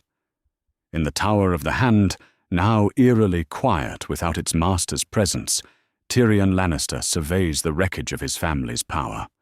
His father's death has removed the last competent leader from their side, leaving only a mad king and a tormented knight to hold together an empire built on fear and gold. "We're finished," he says simply to Bronn, who stands guard by the door. "Without father's strategic mind and political connections, we're nothing but a name and some diminishing wealth." "So what's the plan?" Bronn asks pragmatically. "Fight or flee?" "Both," Tyrion replies, pouring himself wine with hands that shake only slightly. "We fight to buy time, then flee when the fighting becomes hopeless." Podrick enters the chamber, carrying a leather satchel filled with Raven's messages. The young squire's face is pale with exhaustion and fear. "My lord, the messages are coming in from across the realm. The Starks are marching south from Winterfell. Stannis is preparing his fleet. The Tyrells are withdrawing their forces from the city." As if summoned by his words, Olenna Tyrell enters the chamber without ceremony. The Queen of Thorns moves with purpose despite her advanced age, her sharp eyes taking in every detail of the scene. "Lord Tyrion," she says without preamble, "my family is leaving King's Landing. I suggest you do the same." "Running away, my lady?" Tyrion asks with bitter humor. "Surviving," she corrects. "There's a difference. The game is over, and your side has lost. The wise player leaves the table before the other players decide to collect their debts with interest. And Margaery? She is still queen. A queen to a mad king is just a well-dressed prisoner," Olenna replies sharply. "My granddaughter will survive this, but not by remaining tied to a sinking ship." Even as they speak, Queen Margaery meets with Sansa Stark in the Godswood one final time. The two young women who found alliance in shared danger now face the moment of parting. "My grandmother's ships wait in Blackwater Bay," Margaery tells her quietly. "There's room for one more passenger, if you're willing to trust Tyrells over Lannisters." Sansa considers the offer carefully. Escape means abandoning her sister, but staying means almost certain death when the various armies converge on the capital. The choice tears at her heart, but survival demands difficult decisions. "I'll come," she says finally. "But my sister, Will find her own way, Margaery finishes gently. From what I've seen, Arya Stark needs no protection from anyone. Meanwhile, in the tavern near the Street of Steel, Arya sits across from Sandor Clegane as he nurses his third cup of wine. The hound's scarred face shows a mixture of admiration and concern as he studies his young companion. 2 lions down, he observes. How many more names on that list of yours? Just one that matters now, Arya replies, her grey eyes hard as winter steel. Joffrey. Then it's finished. And after that, what happens to Arya Stark when her list is complete? The question hangs between them like smoke from a funeral pyre. Arya has spent so long focused on revenge that she has given little thought to what comes after. The wolf has learned to hunt, but can she remember how to live? I don't know, she admits. Maybe I'll go home. Maybe there won't be a home to go back to. There's always a choice, the hound says gruffly. Revenge or redemption, death or life. You've proven you can kill. Now prove you can survive what comes next. As night falls over King's Landing, the various forces set in motion by Tywin's death begin to converge. From the north, Robb Stark's army marches south with vengeance in their hearts. From the east, Stannis Baratheon's fleet cuts through the waters of Blackwater Bay. From within the city itself, the faith militant grows bolder with each passing hour. The Tyrell fleet slips away under cover of darkness, carrying Margaery and Sansa to safety beyond the reach of the coming storm. Olenna Tyrell has played her final hand in the capital, cutting her losses before the game turns deadly. In his chambers, Sir Jaime Lannister stares at his reflection in a polished mirror. The Golden Knight, who once thought himself invincible, now sees only a broken man haunted by the sins of his family. His sister is dead, his father murdered, his son driven mad by power and grief. Everything he swore to protect has crumbled to dust. A knock at his door interrupts his dark thoughts. Come, he calls wearily. Tyrion enters, his face grave with purpose. Brother, we need to talk. Father is dead, Joffrey has lost his mind, and half the realm is marching on our gates. We have perhaps 2 days before this city becomes a battlefield. What do you propose? That we choose which side of history we want to be on, Tyrion replies seriously. We can go down with the ship, or we can help navigate it to safer waters. You're talking about treason. I'm talking about survival, Tyrion corrects. And maybe, just maybe, about doing the right thing for once in our lives. Outside their window, the bells of the great sept toll through the night. The high sparrow calls the faithful to prayer, but his words carry a different message now. The old order is dying, and a new one struggles to be born from the ashes of the old. In the distance, drums echo across the waters as Stannis Baratheon's fleet approaches. The rightful king comes to claim his throne, and he will not be denied again. The battle for King's Landing approaches, and this time there will be no clever schemes or golden bribes to turn the tide. The lions have lost their claws, and the wolves smell blood on the wind. Soon, very soon, the last chapter of this bloody game will be written in the streets of the capital itself. Arya Stark sharpens needle in her hidden room, preparing for the final act of her vengeance. One more name. One more death. Then perhaps the ghosts of her family can finally rest. Chapter 10. Converging Storms. The dawn breaks grey and ominous over King's Landing as 3 separate armies converge on the capital. From the north, the banners of House Stark flutter in the morning breeze, grey direwolves on white fields, accompanied by the sigils of loyal northern houses. From Blackwater Bay, the royal stag of Stannis Baratheon adorns the sails of 100 ships. Within the city itself, 7 pointed stars shine from makeshift banners as the faith militant controls entire districts. King Joffrey stands atop the walls of the Red Keep, his purple cloak whipping behind him in the wind. His green eyes burn with manic fury as he surveys the forces arrayed against him. The boy king grips the hilt of his sword with white knuckles, his crown sitting askew on his golden hair. "Let them come," he snarls to the handful of Kingsguard who remain loyal. "I'll show them what happens to traitors who dare challenge their rightful king." Sir Meryn Trant shifts uncomfortably beside him. The White Knight's loyalty has been tested beyond its breaking point, but fear of the king's wrath keeps him in place. Around them, the walls of the Red Keep bristle with scorpions and catapults, manned by the last soldiers still willing to fight for House Lannister. Meanwhile, in the harbour district, Stannis Baratheon's forces storm ashore with methodical precision. The rightful king leads from the front, his sword Lightbringer gleaming in the pale sunlight. Behind him, knights of the Stormlands and men from Dragonstone form disciplined ranks, their armour bearing the scars of previous campaigns. "Take the harbour," Stannis commands his captains. "Secure the docks and move toward the Sept of Baelor. The Faith Militant are our allies in this, whether they admit it or not." Sir Davos Seaworth hurries to keep pace with his king, his weathered face showing concern. "Your Grace, what of the Northern Army? Young Stark may not welcome our intervention." "Robb Stark wants justice for his family," Stannis replies grimly. "So do I. That makes us allies, at least until Joffrey is dead and the realm restored to order."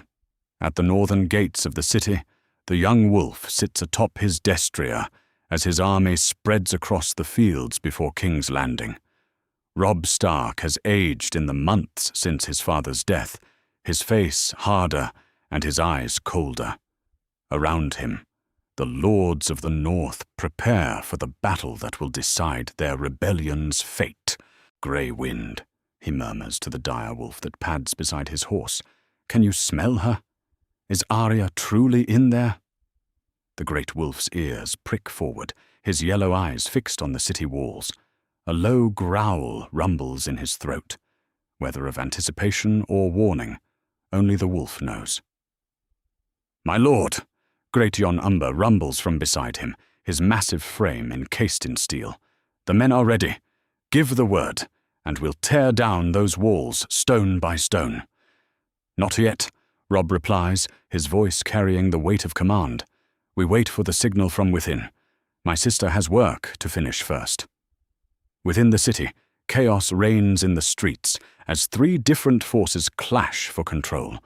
The Faith Militant has seized the Sept of Baelor and the surrounding districts, their crude weapons and religious fervour proving surprisingly effective against the disorganized Gold Cloaks. Common folk rally to their banners, decades of oppression finally boiling over into open revolt. The High Sparrow stands upon the steps of the Great Sept, his simple robes stark against the martial display around him. His voice carries across the crowd of faithful who have gathered to witness the final confrontation. "The gods have judged the Lannisters and found them wanting," he declares to the assembled masses. "Cersei dead by divine justice, Tywin struck down for his sins, and now the false king cowers behind his walls while the realm bleeds. No more." The crowd roars its approval, and the Faith Militant surges forward toward the Red Keep. They carry crude spears and farm tools, but their numbers are vast and their cause just. Behind them, the common folk of King's Landing finally have permission to vent their rage against their oppressors. In the depths of the Red Keep, Tyrion Lannister moves through the servant passages with desperate purpose. His brother Jaime follows close behind, both men armed and ready for the battle ahead. The dwarf's mind races with possibilities as he navigates the maze of corridors he has memorized over the years. "The postern gate," he explains to Jaime in hushed tones. "If we can open it from within, Stannis' forces can enter directly into the lower bailey. The keep will fall within hours." "You're talking about treason," Jaime says, though his voice lacks conviction. "I'm talking about survival," Tyrion replies sharply. "Look around you, brother. We've lost. Father is dead. Joffrey has alienated every ally we ever had, and 3 armies are at our gates. We can die defending a lost cause, or we can try to salvage something from this disaster." They reach the postern gate to find it already guarded by a handful of loyal Lannister men. The soldiers recognize them immediately, but uncertainty clouds their faces. These are men caught between conflicting loyalties, unsure which side will claim victory. "Stand aside," Jaime commands, his white cloak marking him as Lord Commander of the King's Guard. "We're opening the gate." "Sir Jaime," one of the guards says hesitantly, "the king ordered us to keep it sealed. No one enters or leaves without his permission." "The king is mad," Tyrion states bluntly, "and dead kings give no orders. Stand aside or be cut down where you stand."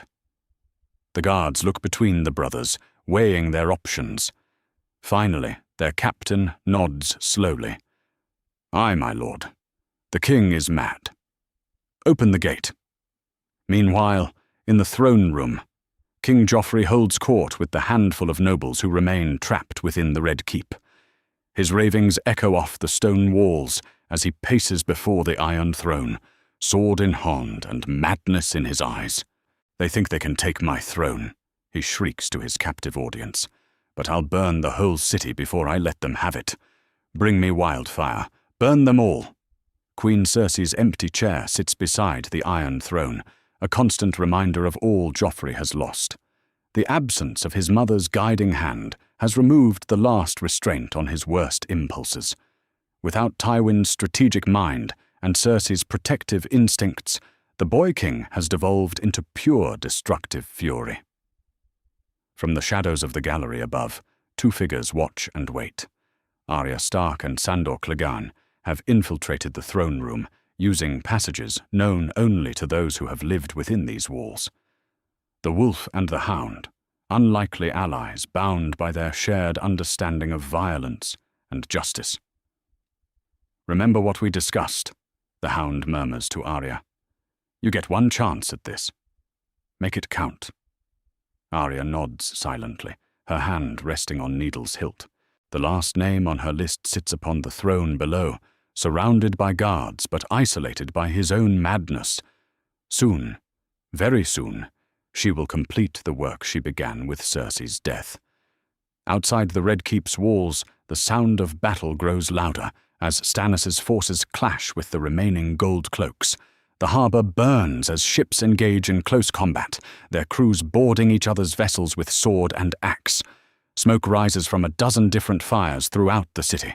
The postern gate swings open with a groaning of ancient hinges.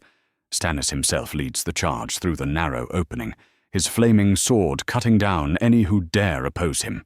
Behind him pour hundreds of his most loyal followers, hardened veterans who have followed their king through defeat and exile. "For the rightful king!" they cry as they storm into the Red Keep's lower courtyards. The defenders, caught off guard by this sudden breach in their defences, break and run. Some throw down their weapons and surrender, while others flee toward the upper levels of the keep. The outer defences collapse like a house of cards. At the northern gate, Robb Stark receives the signal he has been waiting for, smoke rising from within the Red Keep itself. The young wolf raises his sword high above his head, its steel catching the morning light. "For Ned Stark!" he roars, his voice carrying across the battlefield. "For Winterfell! For the North!" Grey Wind howls his battle cry as the northern army surges forward. Stark banners stream in the wind as thousands of Northmen charge toward the gates of King's Landing. The ground trembles beneath the hooves of their horses and the feet of their infantry. The city's outer defences, already weakened by the Faith's uprising and Stannis' assault, crumble before this final assault. The northern army pours through the gates like a grey tide, their war cries echoing off the ancient stones. In the throne room, Joffrey finally realizes that his kingdom is falling apart around him. The sound of fighting grows closer with each passing moment, and the few remaining guards look ready to bolt at the first opportunity. "Protect your king!" he screams at the king's guard. but even they hesitate. These are men who swore to protect the royal family, not to die for a mad boy's delusions. That is when Arya strikes. She drops from the gallery like a shadow made flesh, needle gleaming in her hand.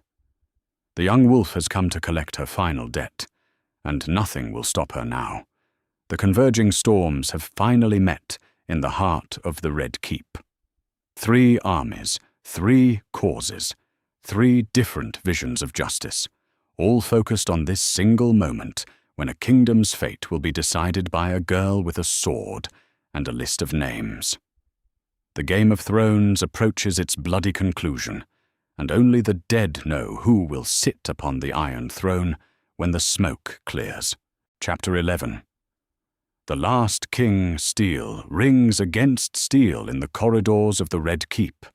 Blood flows across ancient stones as 3 armies clash within the fortress that has stood for centuries. The faith militant pour through the main gates, their crude weapons singing hymns of vengeance. Stannis' veterans storm up from the harbour, disciplined and deadly. Northern soldiers fight room by room, seeking their king's sister and their family's justice. King Joffrey Baratheon stands atop the Iron Throne, his sword drawn and his crown gleaming in the torchlight. Around him, the last loyal Kingsguard form a desperate circle. Sir Meryn Trant's white cloak is torn and blood-stained. Sir Preston Greenfield clutches a wounded arm. These are the final defenders of a dying dynasty. "Let them come!" Joffrey screams, his voice cracking with adolescent rage and fear. "I am the king! I am the king!" The throne room's great doors explode inward. Stannis Baratheon strides through the wreckage, Lightbringer blazing in his grip. Behind him march his knights, their armor bearing the crowned stag of House Baratheon. The rightful king has come to claim what is his by law and blood. "Uncle!" Joffrey snarls from his perch of swords. "Come to steal my throne?" "I come to reclaim what was always mine," Stannis replies coldly. His flaming sword points toward the Iron Throne like an accusation. "You are no king, boy.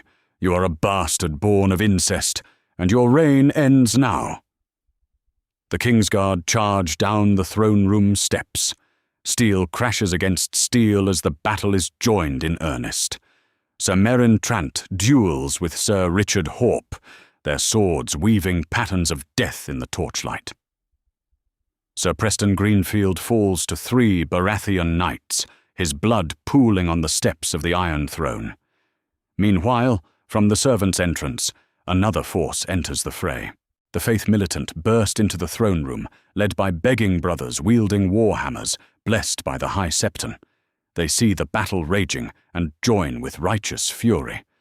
"The false king dies tonight," one shouts, his crude spear aimed at Joffrey's heart. "The gods demand justice!" Chaos engulfs the throne room. 3 armies fight for control of the Iron Throne, while the boy king cowers atop his seat of swords. Blood spatters the ancient metal as men die for causes both noble and base. That is when the shadows move. Arya Stark emerges from behind a pillar like death itself. Needle gleams in her small hand, the blade that has already tasted the blood of Cersei and Tywin. She moves through the battle with fluid grace, a wolf among fighting lions.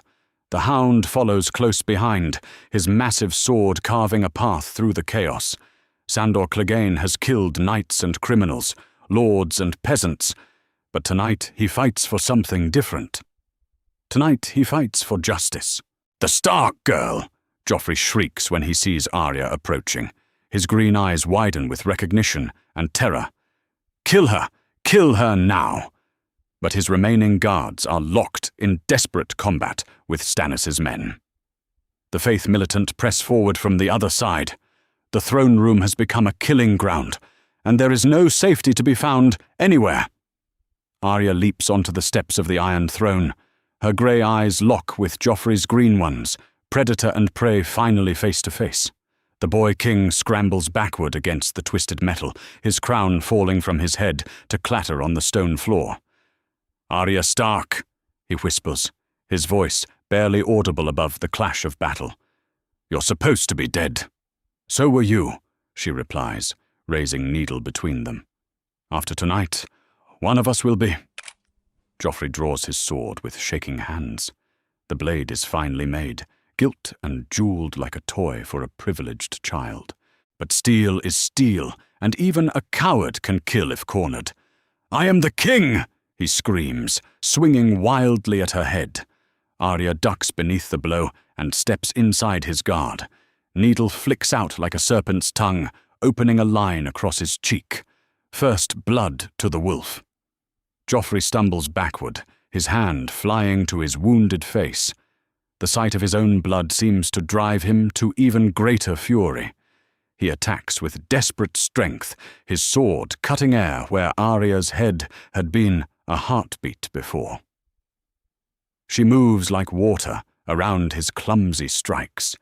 Years of training with Syrio Forel, months of hardship with the Hound, and careful study of the faceless men have forged her into something deadly.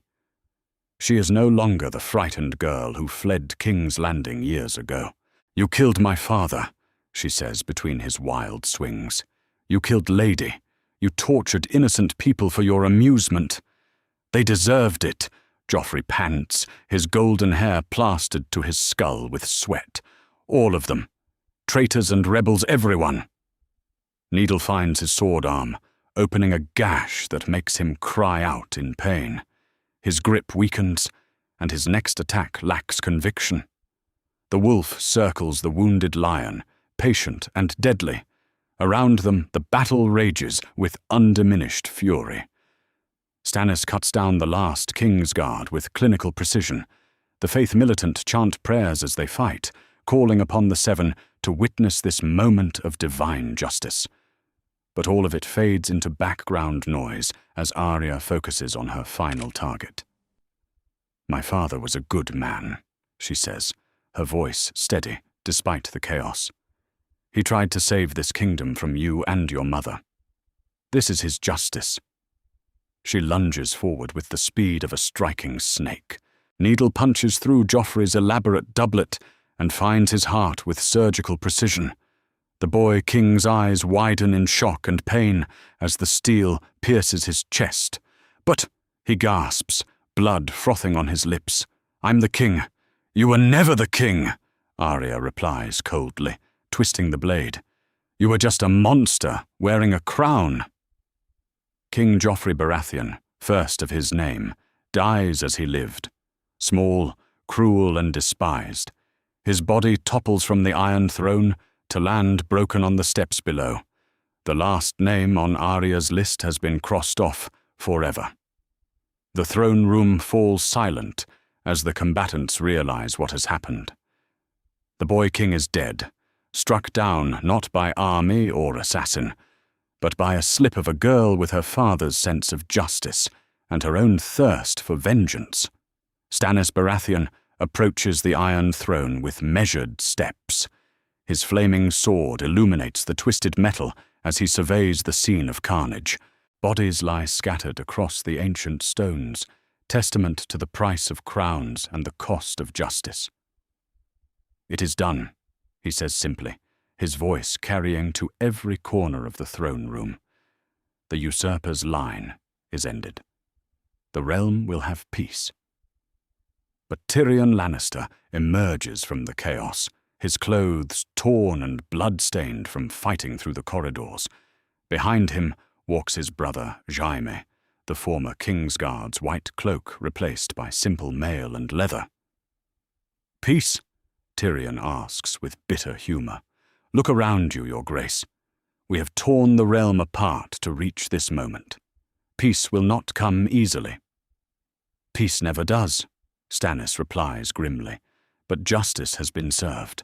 The boy paid for his crimes with his life." The High Sparrow enters the throne room, flanked by his most devoted followers. The elderly Septon's simple robes contrast sharply with the martial display surrounding the Iron Throne. He surveys the scene with satisfied eyes. "The gods have rendered their judgment," he declares to the assembled warriors. "The false king has fallen, and the faithful have triumphed. Let all who serve the Seven rejoice." Meanwhile, in the silence that follows the battle's end, Arya Stark wipes needle clean of Joffrey's blood. The steel gleams like silver in the torchlight, its edge unmarked by the violence it has done. Her work in King's Landing is finished at last. The Hound approaches her with something that might be pride in his scarred features. "It's done, then?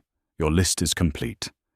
"It's done," she confirms, sheathing her blade with steady hands.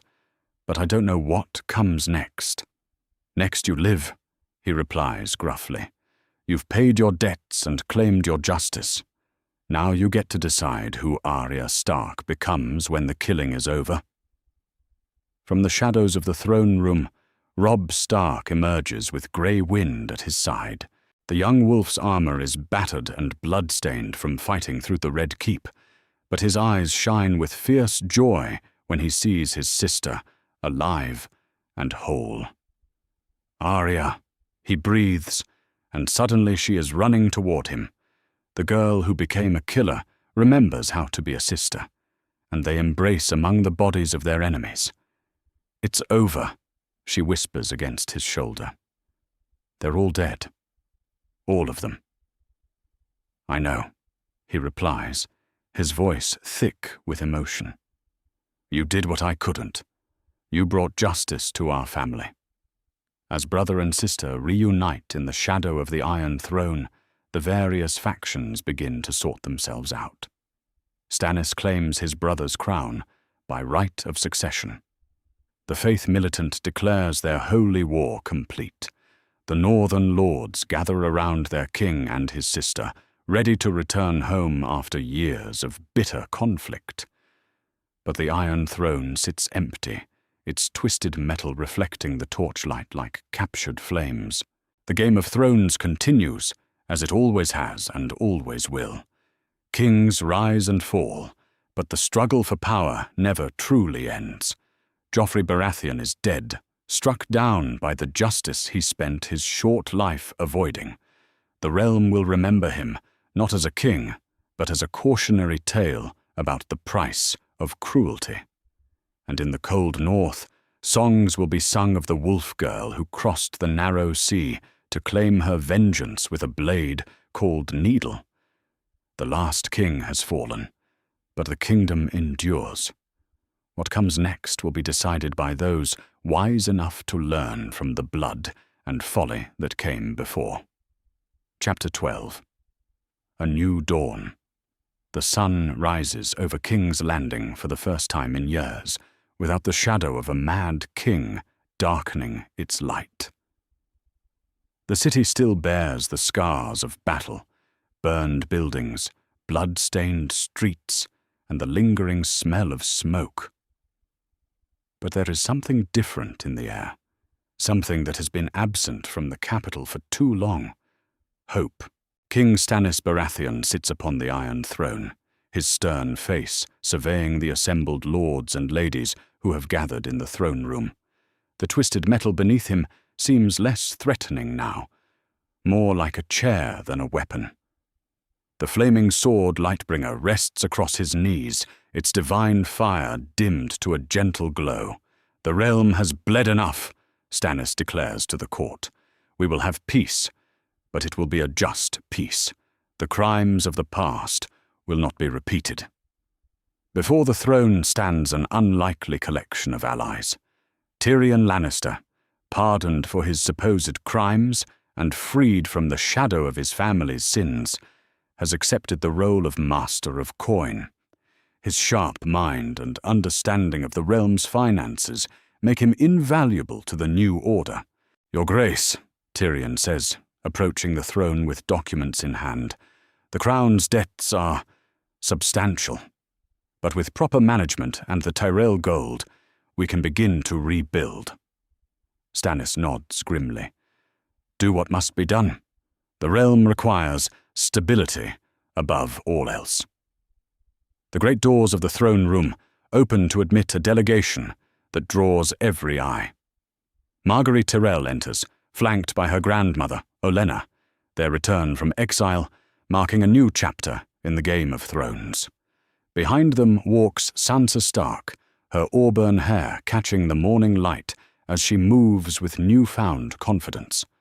The reunion with her brother had been emotional, but now Sansa steps forward as more than just a survivor. She represents the interests of the North in this new political landscape, her suffering having forged her into something stronger than anyone expected. "Your Grace," Olenna Tyrell says, with a bow that manages to be respectful without being servile. "House Tyrell seeks to serve the rightful king. My granddaughter was forced into marriage with the usurper, but that bond died with him." "The marriage was never consummated," Margaery adds quietly, her brown eyes meeting Stannis's gaze without flinching. "I am free to serve the realm in whatever capacity you deem fit." Stannis considers this carefully. The Tyrells bring gold, grain, and military strength, resources the crown desperately needs, but they also represent the old way of doing things, the political maneuvering that has brought the realm to its knees. "You may serve," he decides finally, "but under new terms. The crown will not be held hostage by any single house, no matter how wealthy or powerful." Meanwhile, in the Godswood, Arya Stark kneels before the heart tree for what may be the last time. Her mission is complete, her list crossed off in blood and steel, but now she faces a question that has no easy answer. What does a killer do when there is no one left to kill? The hound approaches through the fallen leaves, his heavy footsteps announcing his presence. Sandor Clegane has chosen to remain in King's Landing, offering his services to the new king. Even monsters can find redemption, it seems. "Still praying to trees?" he asks with gruff humor. "Still thinking," Arya replies without turning. "It's harder than killing in some ways." "What will you do now? Your brother's offered you a place at his side, and the new king would welcome a skilled blade in his service." Arya considers this. The thought of serving in courts and councils holds little appeal after years of freedom and violence. She has tasted independence and found it suits her better than halls and ceremony. "I think I'll go home," she says finally. "Winterfell needs rebuilding, and the North needs its wolves." In another part of the Red Keep, Jaime Lannister stares out a window at the harbour, where Tyrell's ships rest at anchor. The former Kingsguard has shed his white cloak for good, choosing instead to serve as a simple knight in Stannis's household guard. It is a come-down from Lord Commander, but it offers something he has not had in years, the chance for genuine honour. "Sir Jaime." Tyrion enters the chamber, his new position as Master of Coin evident in the fine clothes he now wears. "The king wishes to speak with you about leading a mission to the Riverlands. The area needs pacification after years of war." "To atone for our family's sins?" Jaime asks with a bitter smile. "To prove that not all Lannisters are defined by Tywin's legacy," Tyrion replies seriously. "We have a chance to write a new story, brother. Not many men get that opportunity." The political settlement takes shape over the following days. The faith militant agrees to lay down their arms in exchange for reforms that give the common folk a voice in governance. The High Sparrow becomes the new High Septon, but his power is balanced by secular authorities who ensure that religious fervour doesn't again threaten the peace. Robb Stark negotiates terms for northern independence that satisfy both sides. The North will remain part of the Seven Kingdoms, but with expanded autonomy, free to govern itself according to its ancient customs. In return, the North pledges its support to King Stannis and agrees to provide soldiers for the realm's defense. The North remembers, Robb tells the assembled court, but it also forgives. We have spilled enough blood for one lifetime. As the new order takes shape, Arya makes her preparations to leave. She has said her farewells to those who mattered, her brother, the Hound, even Tyrion, who showed kindness when he could have shown cruelty. Now she stands in the courtyard where her journey began, ready to complete the circle. "You could stay," Robb says one final time as they embrace. "The realm could use someone with your skills." "The realm has enough killers," Arya replies with a sad smile. "What it needs now are healers and builders. That's not who I am." "Then who are you?" he asks gently. Arya considers the question that has haunted her for years. She is not the scared girl who fled King's Landing, nor the faceless assassin who stalked its halls. She is something new, forged in fire and tempered by loss. "I'm Arya Stark of Winterfell," she says finally, "and I'm going home." The moment of farewell is interrupted by the arrival of unexpected news. A raven from the wall brings word that Jon Snow has been elected Lord Commander of the Night's Watch. The bastard brother she barely remembers has found his own path to honor and responsibility. "Perhaps the Stark children are not so lost as we feared," Robb observes with pride. "Jon at the wall, you returning to Winterfell, Bran and Rickon safe in hiding. We are still a family, despite everything." King Stannis grants Arya safe passage north, along with an escort of northern soldiers returning home. As she rides through the gates of King's Landing for what may be the last time, she does not look back. The past is written in blood and cannot be changed. The future, however, remains unwritten. The city she leaves behind is already beginning to heal. Merchants return to the markets, builders repair damaged structures, and children play in streets that were recently battlefields. The faith tends to the wounded, while the crown ensures that justice is dispensed fairly and without favor. Tyrion proves an able administrator, his knowledge of the realm's complexities invaluable in the delicate work of reconstruction. Stannis rules with a firm but fair hand, his natural sense of justice tempered by advisors who understand the art of compromise. Jaime leads expeditions to restore order in the Riverlands, his red cloak bearing the crowned stag of House Baratheon rather than the lion of his birth.